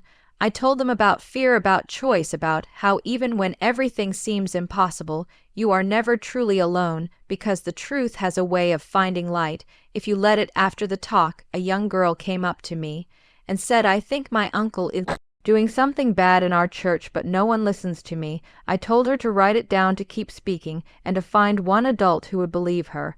And when she nodded, I felt like maybe, just maybe, something had changed in the world, even if only a little. The seasons turned, and with them came new beginnings. I started writing again, not for publication, not for anyone but myself. Poems, essays, letters to Otis, to myself, to the girl I used to be. It became a ritual every morning, with tea and silence, and the steady rhythm of the pen moving across the page. One night, I wrote the words, "I am still here," and they echoed in my chest with a kind of quiet power, the kind that does not shout but endures. My parents sent letters from prison occasionally, mostly short updates, requests for books or news, and sometimes apologies that felt half full. I read them but rarely replied, not out of spite, but because I needed space to heal, to redefine who I was without them around. One of the last letters from my mother said, "I still do not understand why you turned against us, but I hope one day you will come back to the family." I folded that letter and put it in a drawer, unread ever since, because the truth was I had not turned against them. I had just finally chosen myself, chosen integrity, chosen the path Otis had tried to walk. And though it hurt, though it cost me everything I once believed, I knew I had done the right thing, and that had to be enough. Time passed like slow wind curling through bare trees, and though life outside moved forward, I still carried the weight of everything that had happened, and not in a way that held me back, but more like armor that had fused with my skin, making me stronger, but always reminding me where I had been. It was late autumn when I finally received an invitation that I never thought would come. A state-level ethics panel was hosting a closed-door forum about institutional abuse and invited me to be one of the primary speakers. The request had been made by the board director herself, who said she had read the article written about me and felt that my insight and courage could help shift policy. At first, I was hesitant because going back into those rooms filled with officials, judges, pastors, reporters, and lawmakers felt like throwing myself back into the fire, but something inside told me this was the next right step, not just for me, but for the people still trapped in the shadows. So I accepted and spent weeks preparing not a speech, but a truth, something raw, something human, something undeniable. The day of the panel arrived gray and cold, and I wore the same shoes I had worn to court, not as a symbol, but because I remembered how they had carried me through hell and back. The conference hall was filled with people in suits and lanyards, people who could decide the future of countless institutions, but as I stood at the front microphone, I spoke like I was standing in front of my younger self. And Otis and every other voice that had been silenced for too long, I told them about how abuse hides in plain sight, about how power cloaks itself in kindness, and how silence becomes survival until one day you realize you are protecting the very thing that is hurting everyone. I told them about my parents, about the walls they built around their crimes, how the community helped them keep it up because people prefer comfort over truth, and how when I tore those walls down, I was not brave, I was desperate. I said, if you want to change the future, stop asking victims why they waited to speak, and start asking abusers how they got away with it for so long, and stop protecting legacy over lives, because one can be rebuilt, the other cannot. When I finished, the room was silent, and then came the kind of applause that feels like release, not praise, just collective understanding, and that was enough. After the panel, I was approached by a woman who looked like she had not slept in days. She said she ran a counseling network for clergy abuse survivors and asked if I would be willing to consult on a national education campaign, one that would train schools, churches, and nonprofits to identify and report red flags early. I said yes without hesitation, and just like that, a new door opened, one not about my past, but about shaping something better. I began working with her team 3 days a week, writing scripts for training modules, reviewing survivor testimonials, helping design workshops for leadership and HR. It was quiet, intense work, but it felt like redemption, not just for what had been lost, but for what could still be saved. During that time, I met others who had done what I had, stood up to their own families, communities, institutions, and while each story was different, the thread was always the same. We had all chosen truth over safety, and though we had paid a heavy price, none of us regretted it. We formed a kind of support group, meeting once a month over video calls, just to breathe together, to laugh, to cry, to share progress. We called ourselves the Builders because we were not just survivors, we were rebuilding from the ashes. One night after a long meeting, I received a package at my doorstep with no return label. Inside was a small wooden cross hand carved with intricate detail, and a note that read, "Thank you for showing me that faith without accountability is just performance." I never found out who sent it, but I kept it on my desk as a quiet reminder of why I kept going. Not long after that, my father wrote me a letter longer than any he had sent before. It was written in his sharp, tidy handwriting, and began with the words, "I know I do not deserve your forgiveness, and maybe never will, but I need to say these things out loud." He went on to describe how he had begun attending weekly counseling sessions in prison, how for the first time in decades he was beginning to peel back the layers of self-deception and see what he had done for what it truly was. He did not excuse himself, but he did confess to things I had suspected, but never been able to prove: money laundering, hidden accounts, manipulation of voting boards, and even pressuring members of the church into silence with threats disguised as spiritual guidance. He ended the letter with a single sentence, "I hope one day you will believe I was more than my worst acts." And I sat with that line for hours, not because it excused anything, but because it showed me that even monsters could look in the mirror. Eventually, I wrote back a short note, not forgiving, not forgetting, just acknowledging that I received his truth, and that was all I could give for now. My mother also wrote again, but her tone was different, still defensive, still trying to twist things into versions that made her look like a victim of circumstance rather than a willing participant. I chose not to reply this time because healing is not about pretending. Some people change when they show no real effort to, and I owed myself honesty above all else. Months passed, and the nonprofit I worked with expanded thanks to the campaign, and we began receiving national recognition, invitations to conferences, interviews with media platforms, and even a request from a documentary filmmaker who wanted to explore the rise and fall of megachurches through survivor narratives. I agreed only if the project focused on education, not spectacle, and the filmmaker, a young woman named Naomi, kept her word, filming our interviews with grace, respect, and a deep hunger for truth. When the documentary premiered at a small festival in New York, I flew out for the screening and sat in the back row, heart pounding, palms sweating, and when the film ended there was a moment of stillness in the room before the audience stood up in quiet applause, not for entertainment but for courage, and I felt something inside me settle, finally, like maybe the story had come full circle, and I could breathe again afterward.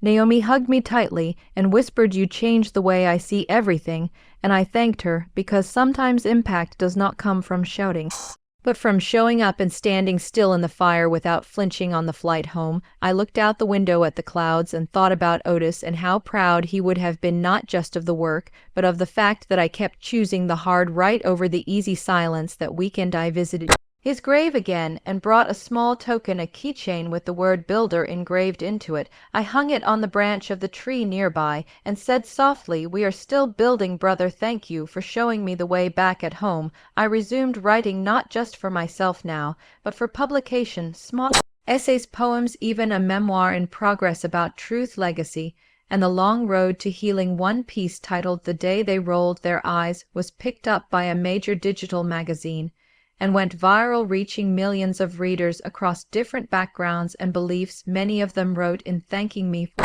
putting into words the things they had felt but never spoken, and I realized then that storytelling was not just reflection, it was revolution, a way to change not just minds, but hearts, to crack open the places where silence used to live and plant something new, something brave. Life continued in small rhythms: early mornings, tea and pages, walks through the park, community meetings, weekends spent teaching workshops, and evenings filled with letters from strangers, each carrying a story, a burden, a thank you. And I read everyone, because even though I could not answer them all, I wanted every person to feel seen. Like Otis once made me feel like I was not alone. Eventually, I began mentoring young survivors, people just beginning their own journey toward truth. And every time I looked into their eyes, I saw a reflection of my former self, scared, unsure, but quietly fierce. And I would tell them, "You are not what they did to you, you are what you choose to do now." And that is the most powerful truth of all. Weeks after the documentary aired and the outreach program expanded, I was contacted by a law school professor from Chicago who had been following my case since it made local headlines, and she asked if I would be willing to speak to her graduating class during their Ethics in Litigation seminar. She explained that most of the students were preparing to become defense attorneys, prosecutors, or judges, and she believed my story could offer something textbooks never could: a first-hand account of how the justice system feels when you are not protected by it, but must fight to survive it. I agreed, not because I felt like a teacher, but because I had learned over the years that silence only empowers the powerful. So I traveled to Chicago in early spring, the city still wrapped in cold winds and damp sidewalks, and I stood at the front of a packed classroom looking at nearly 100 students, most of them leaning forward, curious, skeptical, wide-eyed, and I spoke with no notes. I told them what it felt like to be disbelieved by people who had the power to help, to watch a courtroom of strangers roll their eyes while my own parents sat calm and smug behind their lawyer. I explained how justice is not just a verdict, it is the process, the patience, the courage it takes to keep standing when every part of you wants to disappear. And I told them how the judge was the only person in that room who looked at me like a human being, not a problem to be solved, and how that one look had changed everything for me. When I finished, the students clapped slowly at first, then with growing strength, and a few even wiped their eyes. And the professor hugged me after saying she had never seen them so affected by a guest. And I left that room feeling like maybe, just maybe, the future was in better hands than the past. On the flight back home, I reread one of Otis's old letters, the one where he had written, "I know what it means to be invisible, and I hope one day you become the kind of person who sees others, because that is the only way to truly change the world." And I realized that somewhere along the way I had become that person, not because I was brave, but because I refused to stay blind. A few weeks later, I was invited to a private dinner held by a group of child advocacy lawyers, social workers, and journalists who had formed a coalition to pressure state legislatures into reforming how Religious abuse cases are handled, especially those involving minors. They asked me to speak, but more importantly, they asked me to help draft a proposal based on everything I had experienced and learned. It felt surreal being treated not just as a victim, but as a consultant, a strategist, someone whose insight was valuable beyond the courtroom. So I spent days writing, revising, remembering every failure in my case, every loophole. They had used every tactic. They had tried to discredit me. And I turned those memories into fuel, into policy, into a plan that could protect the next girl who dared to speak against powerful people in dark rooms. And when the proposal was finalized and submitted to the state panel, I felt something shift inside, like maybe I was not just healing, I was building something that would last beyond me. During this time, I was also asked to be part of a podcast series called Beyond the Pew, which focused on the intersection of faith and accountability. And in one of the episodes, I shared the full arc of my journey from the first uneasy feeling in childhood to the courtroom to the advocacy work. And when it aired, the response was overwhelming. Messages poured in from all over the country, from people who had grown up in similar environments, from former church leaders, from educators, and even from someone who had served time for similar offenses, who said my voice made them finally admit to what they had done. The ripple effect was real, and I kept thinking about how Otis would have smiled, that quiet, knowing smile of his, and said, "See, you were never just a survivor, you were a storm, and you shook the ground they walked on." I also received another letter from my father. It arrived on a Tuesday evening, just as the rain began to fall, and it was shorter this time, only one page, but it was more direct, more honest. He wrote that his therapist had encouraged him to write apologies, not to be forgiven, but to practice responsibility. And he wrote, "I cannot undo what I did, but I can stop pretending it did not happen. And if that is the only legacy I have left, then I will carry it every day." I folded the letter and placed it in the same box with the others, not because I was ready to forgive, but because truth has a place even when it hurts. My mother, on the other hand, had begun appearing on certain religious podcasts, still clinging to the narrative that she had been manipulated, misunderstood, and I found myself torn between anger and pity, because some people do not seek truth, they seek pity, and I knew that confronting her again would not change anything, so I chose distance as my form of closure. In the summer of that year, I was nominated for a National Courage Award given annually to individuals who sparked measurable social change through personal testimony. I did not expect to win, and I almost did not attend the ceremony because recognition still felt strange, but my mentor from the nonprofit said, "You are not showing up for applause, you are showing up for the girl you used to be," the one who thought no one would ever believe her. So I went. And when they called my name, I walked to the stage, slow, steady heart pounding, and accepted the award with a few simple words. I speak because I was silenced, I fight because I was ignored, I build because they tried to break me. And afterward I stood on that stage under the bright lights, not feeling small or afraid, but whole, like every scar had a purpose and every wound had grown into something stronger. Over the next few months, I was invited to speak at more events, collaborate on new laws, and even author a book chapter with a professor who studied systemic abuse in closed communities. And for the first time, I allowed myself to believe that this was not just a season of survival. This was my purpose, not because I planned it, but because it found me, and I had the choice to embrace it or run, and I chose to stay. One day, as I walked past a bookstore window, I saw my name on the cover of an anthology titled Voices That Shook the Silence, and I stood there for several minutes staring, not because I was proud, but because I never thought I would make it out of that courtroom, let alone into the world, as someone whose voice could matter. And when a passerby asked if I was okay, I just smiled and said yes. I think I finally am back home. I continue to meet with young people, write new pieces, host workshops, and reply to the endless messages from people who felt seen for the first time. And every time I felt exhausted, I remembered the courtroom, remembered the way my parents had looked at me like I was foolish, and I remembered the judge's face when he saw me not as a rebellious daughter, but as someone telling the truth. And I kept going because justice is not one moment, it is every step after, and I had many more to take. That autumn, a letter arrived from a small publishing house in New York City, one that focused on first-time nonfiction writers whose stories connected personal pain to social change. The editor said she had read my contribution in the anthology and believed there was a much bigger story to tell. She asked if I would consider writing a mem, or not just about the courtroom, but about everything that led up to it and everything that came after. I hesitated for weeks, unsure if I had the emotional strength to relive those memories again in such detail, but after talking it over with my therapist, I realized that writing the full story might be the final piece in the long, slow process of reclaiming my life. I agreed and began writing every morning before work and every evening before bed, pouring out each chapter with the weight of every year.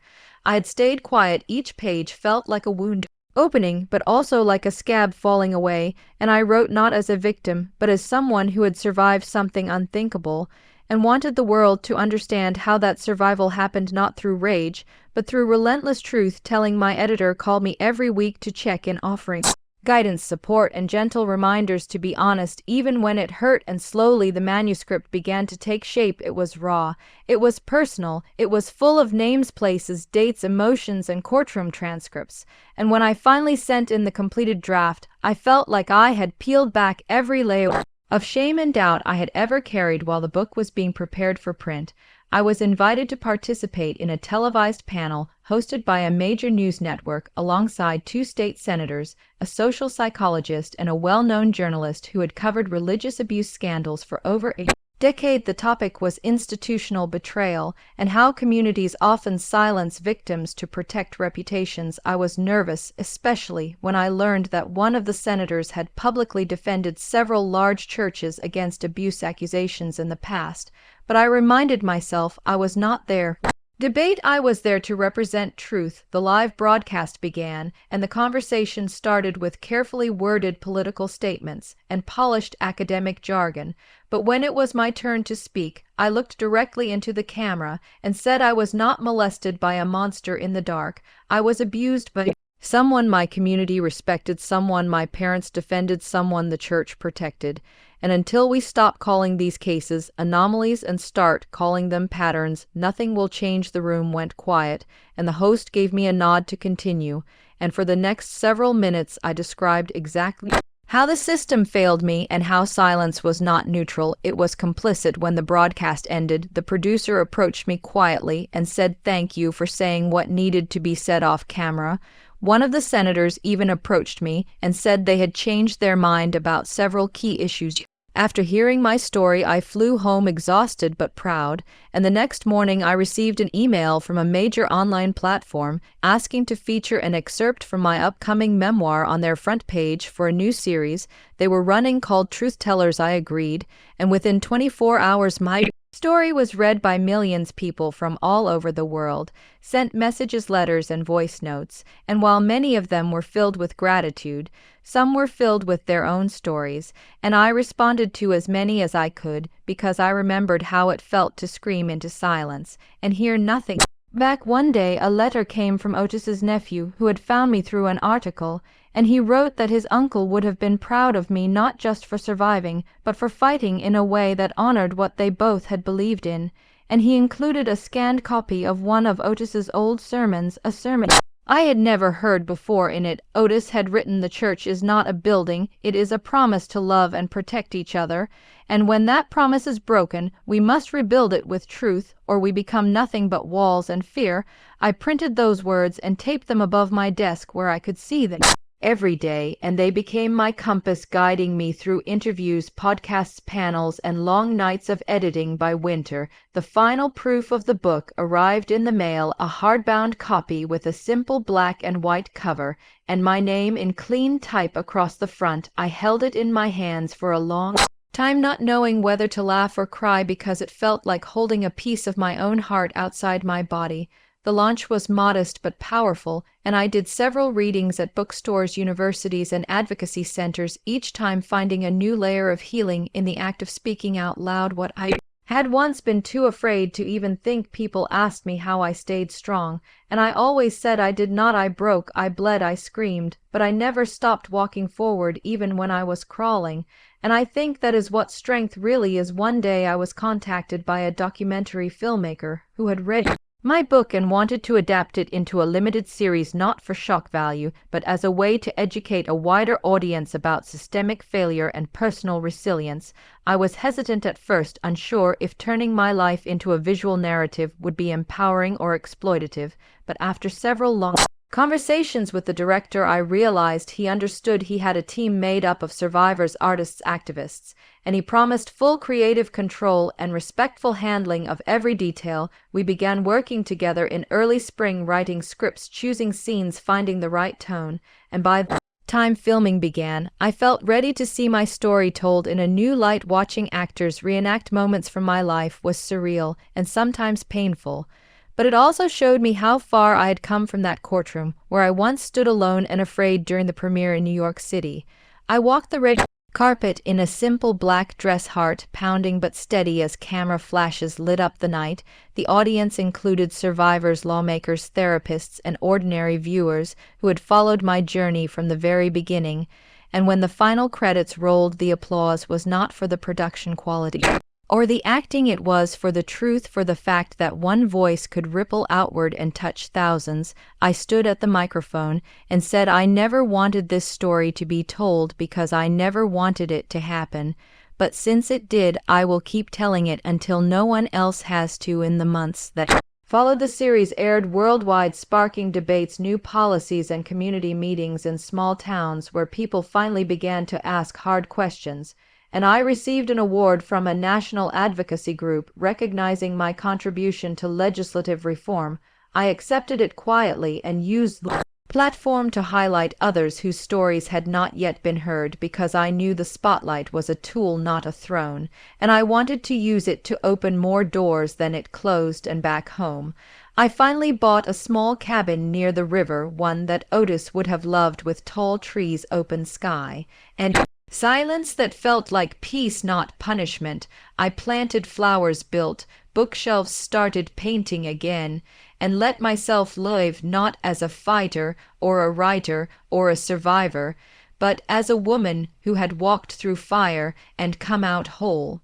The morning I was asked to testify in support of the new bill being introduced to expand protections for abuse survivors, I stood in front of my mirror, wearing a navy blue blazer Otis had once complimented during a church lunch years ago, and I imagined for a moment that he was still here, steady and calm, whispering that I had always been meant for more than silence. I arrived at the state capitol with my editor by my side, who had become more like a sister than a colleague, and the halls were packed with reporters, aides, and advocacy groups carrying folders and posters and carefully written testimonies. I was placed on the second panel of the day, seated beside a pediatric therapist and a retired judge who had spent her later career helping rewrite juvenile court policy. My name was called, and as I stepped to the microphone, I saw my parents sitting in the gallery with crossed arms and blank faces, and a familiar flicker of pain rose in me, but I did not let it take hold, because this was not about their disbelief. It was about every child still hoping someone would listen. I spoke clearly, detailing the gaps in reporting laws, the loopholes used by institutions to shield themselves, and the emotional damage done when victims are disbelieved not only by their abusers but by their own families. The questions from the committee were thoughtful, but some carried that same hesitant tone I had heard from people my whole life, the tone that asked without asking, "Are you sure you're not exaggerating?" And I answered each one with calm certainty, not because I owed it to them, but because I had promised myself never to flinch again. When the session ended, several lawmakers approached to thank me privately, and one aide passed me a note from her younger sister, who had read my book. It left a message saying, "Your courage gave me mine." I walked out of that building into sunlight so bright it made my eyes water, but I held my head high because I knew that every time I told my story, someone else felt a little less alone. The next few weeks were a whirlwind of follow-up interviews, meetings, and legal briefings as the bill gained traction and passed its first reading in the House. While the production team behind the documentary began filming survivor roundtables in different cities, and I joined a few where I met women and men of all ages who had once felt like ghosts inside their own lives and now spoke with a fire that needed no translation. We laughed, we cried, we held hands, we stayed up late in hotel lobbies, sketching out plans for community centers, safe houses, trauma-informed education training, and public awareness campaigns. And for the first time, I understood that healing was not just about personal peace, it was about building something bigger than ourselves, something that could not be undone by ignorance or shame. One night after a speaking event, a young man approached me in the parking lot and hesitated before saying, "I think you knew my cousin," and when I asked his name, he said Otis, and I had to sit down right there on the concrete because the weight of that name carried too many memories. He told me stories I had never heard about Otis as a teenager, about how he once skipped school to help a friend repair a barn roof, and how he used to write poems in the margins of his Bible, and I listened like I was drinking water after years in the desert. He handed me a small envelope, and inside was a photocopy of a page from Otis's journal. The handwriting was unmistakable, and it read, "Love is not the easy thing, it is the right thing, and when you do the right thing, the world may punish you, but your soul will never be lost." I carried that quote with me to every event, every speech, every visit to schools and shelters and courtrooms, where I now served as an advocate and consultant, helping train legal teams on how to interview and support child witnesses without re-traumatizing them. I joined a task force designed to review abuse cases that had been dismissed due to procedural errors, and I pushed for laws that allowed victims to reopen their cases if new evidence or misconduct was found. And during all of this, my relationship with my parents remained distant, strained, polite at best. We spoke once every few months, mostly about health updates or funeral arrangements for distant relatives. And I no longer expected apologies or breakthroughs because I had learned that not every wound can be closed by the person who caused it. Sometimes healing means choosing to stop bleeding even if the knife is still there, and so I built my own family from friends, colleagues, mentors, and strangers who became brothers and sisters in the fight for truth. One day, I received a letter from a prison chaplain who told me that my book had been requested by an inmate serving time for child abuse, and that he had read it 3 times and wept and asked to meet with his own children for the first time in 15 years to apologize.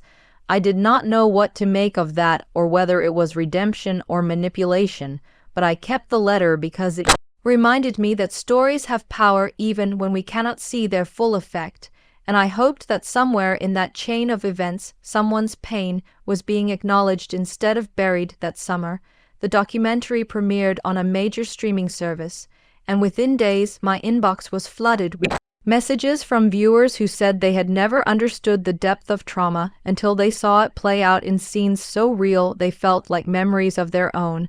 I received invitations to speak at universities, film festivals, international human rights conferences, and each time I returned home, I poured myself back into the local programs. I had helped build shelters that offered not just beds, but therapy, legal support, job training, and a warm meal without judgment. I began mentoring young writers, helping them tell their stories without shame or apology, and I started a small foundation in Otis's name, dedicated to training faith leaders on how to protect not just their institutions, but the people inside them. The foundation held annual retreats where survivors and clergy sat in the same room, not to argue but to learn, and each time a pastor cried not from guilt, but from understanding. I felt like we were taking back something sacred, not just for ourselves, but for future generations. In the fall, I received a call from a National Museum of Justice asking to feature my story in an exhibit about systemic reform and personal courage. I agreed on one condition: that the display would include not just my face, but the faces of dozens of others whose courage had kept me going. And so we gathered photographs, letters, artwork, and recorded testimonials, and created a space where silence had no place and truth echoed in every corner. And when the exhibit opened, I stood beside a wall covered in framed quotes from survivors and whispered, "Thank you to the girl. I had once been the girl who walked into a courtroom alone and afraid and dared to speak her truth." As the exhibit continued touring cities across the country, I found myself traveling more than ever, often catching flights at sunrise and returning home well past midnight.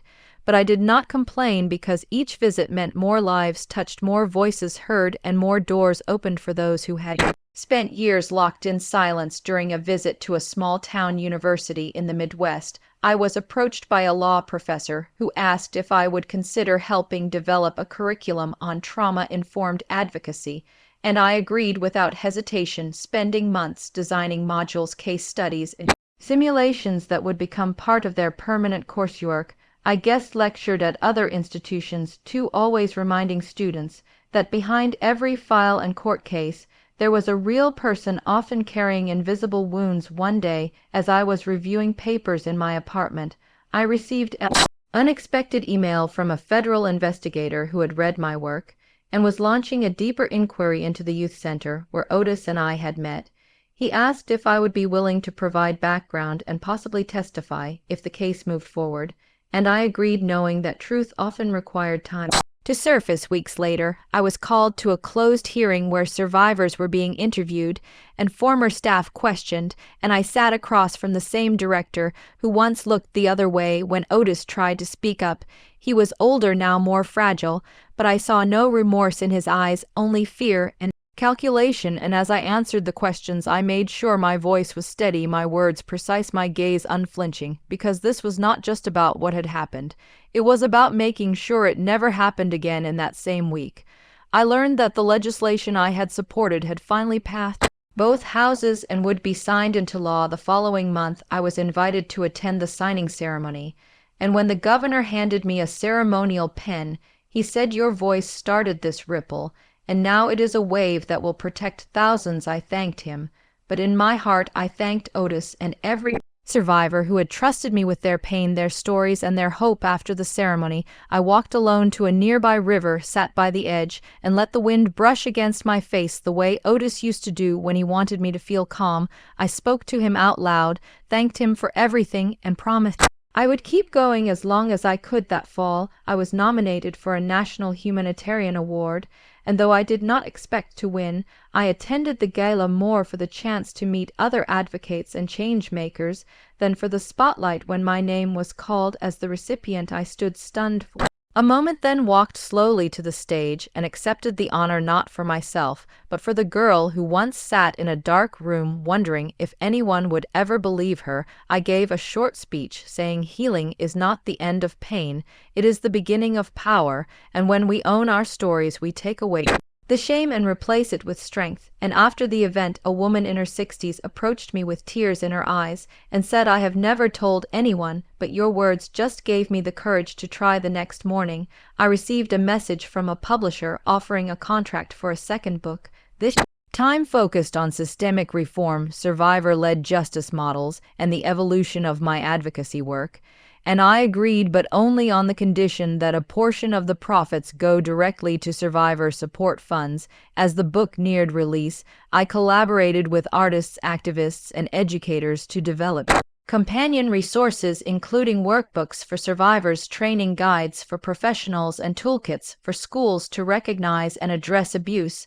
I also began visiting prisons, conducting writing workshops with inmates convicted of abuse, not to forgive or excuse, but to force reflection and accountability. And the responses were varied, some angry, some defensive, but others quiet, thoughtful, broken open by the realization of the pain they had caused. And in those moments I felt the weight of what it meant to believe in change, even in those who had done terrible things. One inmate wrote a letter to his daughter apologizing in detail, and she sent back a photo of herself smiling with a caption that said, "I see you trying. I never thought I would," and I carried that letter in my wallet for weeks as a reminder that justice is not always a straight line. It is a mosaic of efforts, risks, and fragile steps forward. That winter, I helped launch a national hotline staffed entirely by trained survivors, offering not just listening ears, but lived understanding.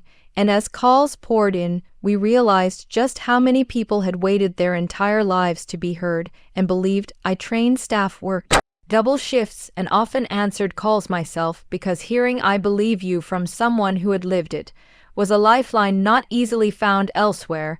As the years passed, my work expanded into international spaces, partnering with global organizations focused on trafficking, war crimes, and gender-based Violence and I traveled to refugee camps, met women who had survived unthinkable atrocities, and realized that pain knew no borders, but neither did courage. In one camp, a girl barely 16, who had escaped forced marriage, said, "I do not know what the future is, but I want to write."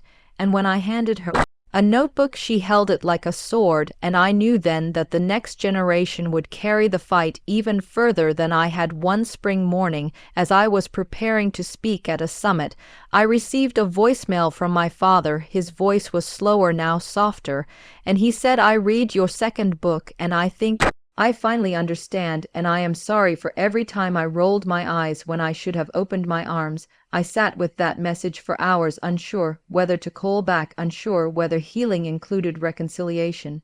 And eventually I dialed his number, and when he answered, we spoke not of the past, but of the present, and I told him I hoped he would never again look away from someone who needed to be believed. A few weeks later, I received a package from my mother. Inside was a photograph of me as a child, smiling with scraped knees and dirt on my shirt, and on the back she had written, "I did not know how to protect you, but I am proud that you learned how to protect others." And though I still carried the weight of their past silence, I felt something shift, something light and warm and deeply human, and I allowed myself to cry, not out of grief, but out of release. That summer I returned to the courtroom, where everything began, this time not as a witness or plaint, but as a guest speaker for a training session with judges, prosecutors, and child advocates. I stood at the same podium where I once trembled, and this time I stood tall with the poise of someone who had turned pain into purpose. I shared what worked, what failed, what survivors needed, and as I finished, the presiding judge came up, shook my hand, and said, "I remember the day you walked in, and I never forgot how brave you were." That moment closed a loop in my soul, a wound sealed not by apologies, but by transformation. And as I walked out of that courtroom into the warm sunlight, I felt every version of myself walking beside me: the scared child, the silent teen, the brave young adult, and the woman who had built a legacy from the ruins of silence. And I whispered into the air, "I kept going, Otis, and I will keep going still." The following year marked the official opening of the foundation I had dreamed of for so long, a survivor-led initiative providing legal aid, counseling, safe housing, and creative therapy for those who had suffered in silence for too long. We named it the Otis Way Foundation in honor of the boy whose quiet strength had shaped the course of my life, and the ceremony brought together survivors, judges, therapists, educators, and even some of the very kids who had once sat across from me in support circles, now grown, now giving back. And as I stood at the podium looking out at the crowd, I felt a strange stillness within me, not emptiness, but peace, the kind that comes when you know you have done right by those who came before you and those still to come. Months later, we received our first emergency case, a girl no older than 15 who had escaped an abusive household and fled across state lines with no papers, no money, and no one willing to help except a bus driver who had read my book and recognized the signs. He called our hotline, handed her the phone, and stayed with her until our team arrived. And when I met her in person days later, she clung to me like I was the first safe place she had found in years, and I held her back, telling her without hesitation, "I believe you, and we are not letting go." Over time, the foundation grew branches in other cities, started advocacy campaigns, and even collaborated with lawmakers to push for national reforms. We launched a podcast where survivors shared stories in their own voices, hosted art exhibits curated by trauma survivors, and built online platforms for communities that could not gather in person. And while the world often felt fractured, we remained whole because we built each step of the journey together. In early spring, we received an invitation from the White House to attend a roundtable on justice reform, and I was asked to speak on behalf of survivor-founded organizations. And I used that platform to talk not just about pain, but about power, about resilience, about the everyday victories that never made headlines but mattered deeply. The judge who once presided over my first hearing sent a handwritten note that said, "You have changed more lives than any ruling I ever made." And I read it in silence, tears in my eyes, knowing the circle had closed in ways I never imagined. One evening, while cleaning out old storage boxes, I came across my original court transcripts, the ones I had once dreaded rereading, and I sat down with a blanket around my shoulders and read every page slowly, not out of anger or grief, but out of reverence for the girl who had once stood in that room with nothing but her voice.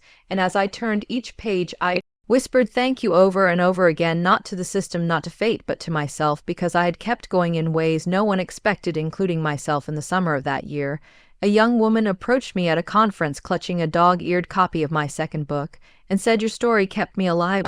I read it every time I wanted to give up, and now I am starting law school because of you." And I pulled her into a hug and whispered, "No, because of you, because you chose to keep going.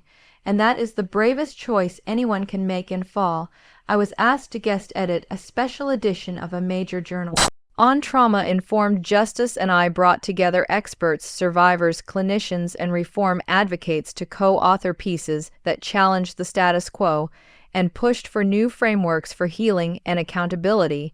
And when the edition was published, it was cited in legal reforms across several states. Proof that lived experience could be just as valid as academic theory. That same month, we held our first Survivor Leadership Summit, bringing together over 300 survivors from across the country to share strategies, support, and vision. We cried together, danced together, and built plans for the future. And during the closing circle, a survivor who had traveled over 1,000 miles just to be there stood up and said, "For the first time in my life, I feel like I matter."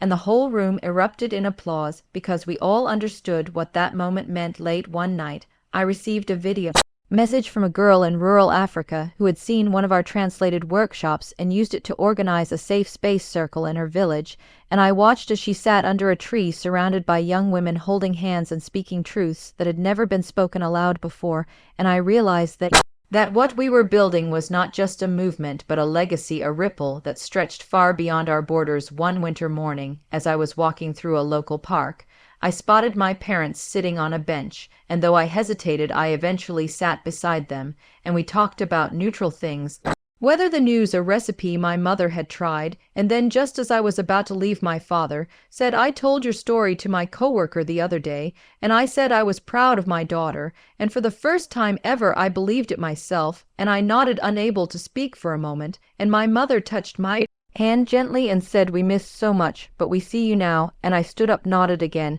and walked away, not because I needed distance, but because I finally had closure that night. I wrote a letter to Otis and burned it beneath the stars, telling him about everything he had inspired about the foundation, the laws, the survivors, the shifts, and the stillness. And I ended it with the words, "I will always carry you, and I will always keep going." In the final days of that year, I stood once more in a courtroom, this time as an honorary speaker at a juvenile justice training session, and as I looked around at the faces of young prosecutors, judges, and advocates, I said, "If you take nothing else from this, let it be this: never underestimate the power of one story, one voice, one brave step, because it is not just about punishment, it is about restoration, and what we restore we save." And they rose in applause, not for me, but for the idea that change was possible and already happening. Years later, the foundation would go on to be recognized globally, but more importantly, it would remain survivor-led, survivor-trusted, and survivor-inspired, and I would go on to mentor young advocates, help pass new laws, and consult for documentaries and television shows trying to get it right. And every time I looked in the mirror, I did not see the broken girl from the past. I saw the woman she became, because she refused to stay silent, because she chose to walk into a courtroom even when her own parents rolled their eyes, and because somewhere deep inside she knew the judge would be surprised not by her story, but by her strength. This story is not just about revenge, it is about truth, pain, and rising stronger than before. If this hit your heart, then you know what to do. Like the video, drop your thoughts in the comments, and subscribe for more real stories that burn like fire. Until next time, stay sharp, stay loud, stay rebel.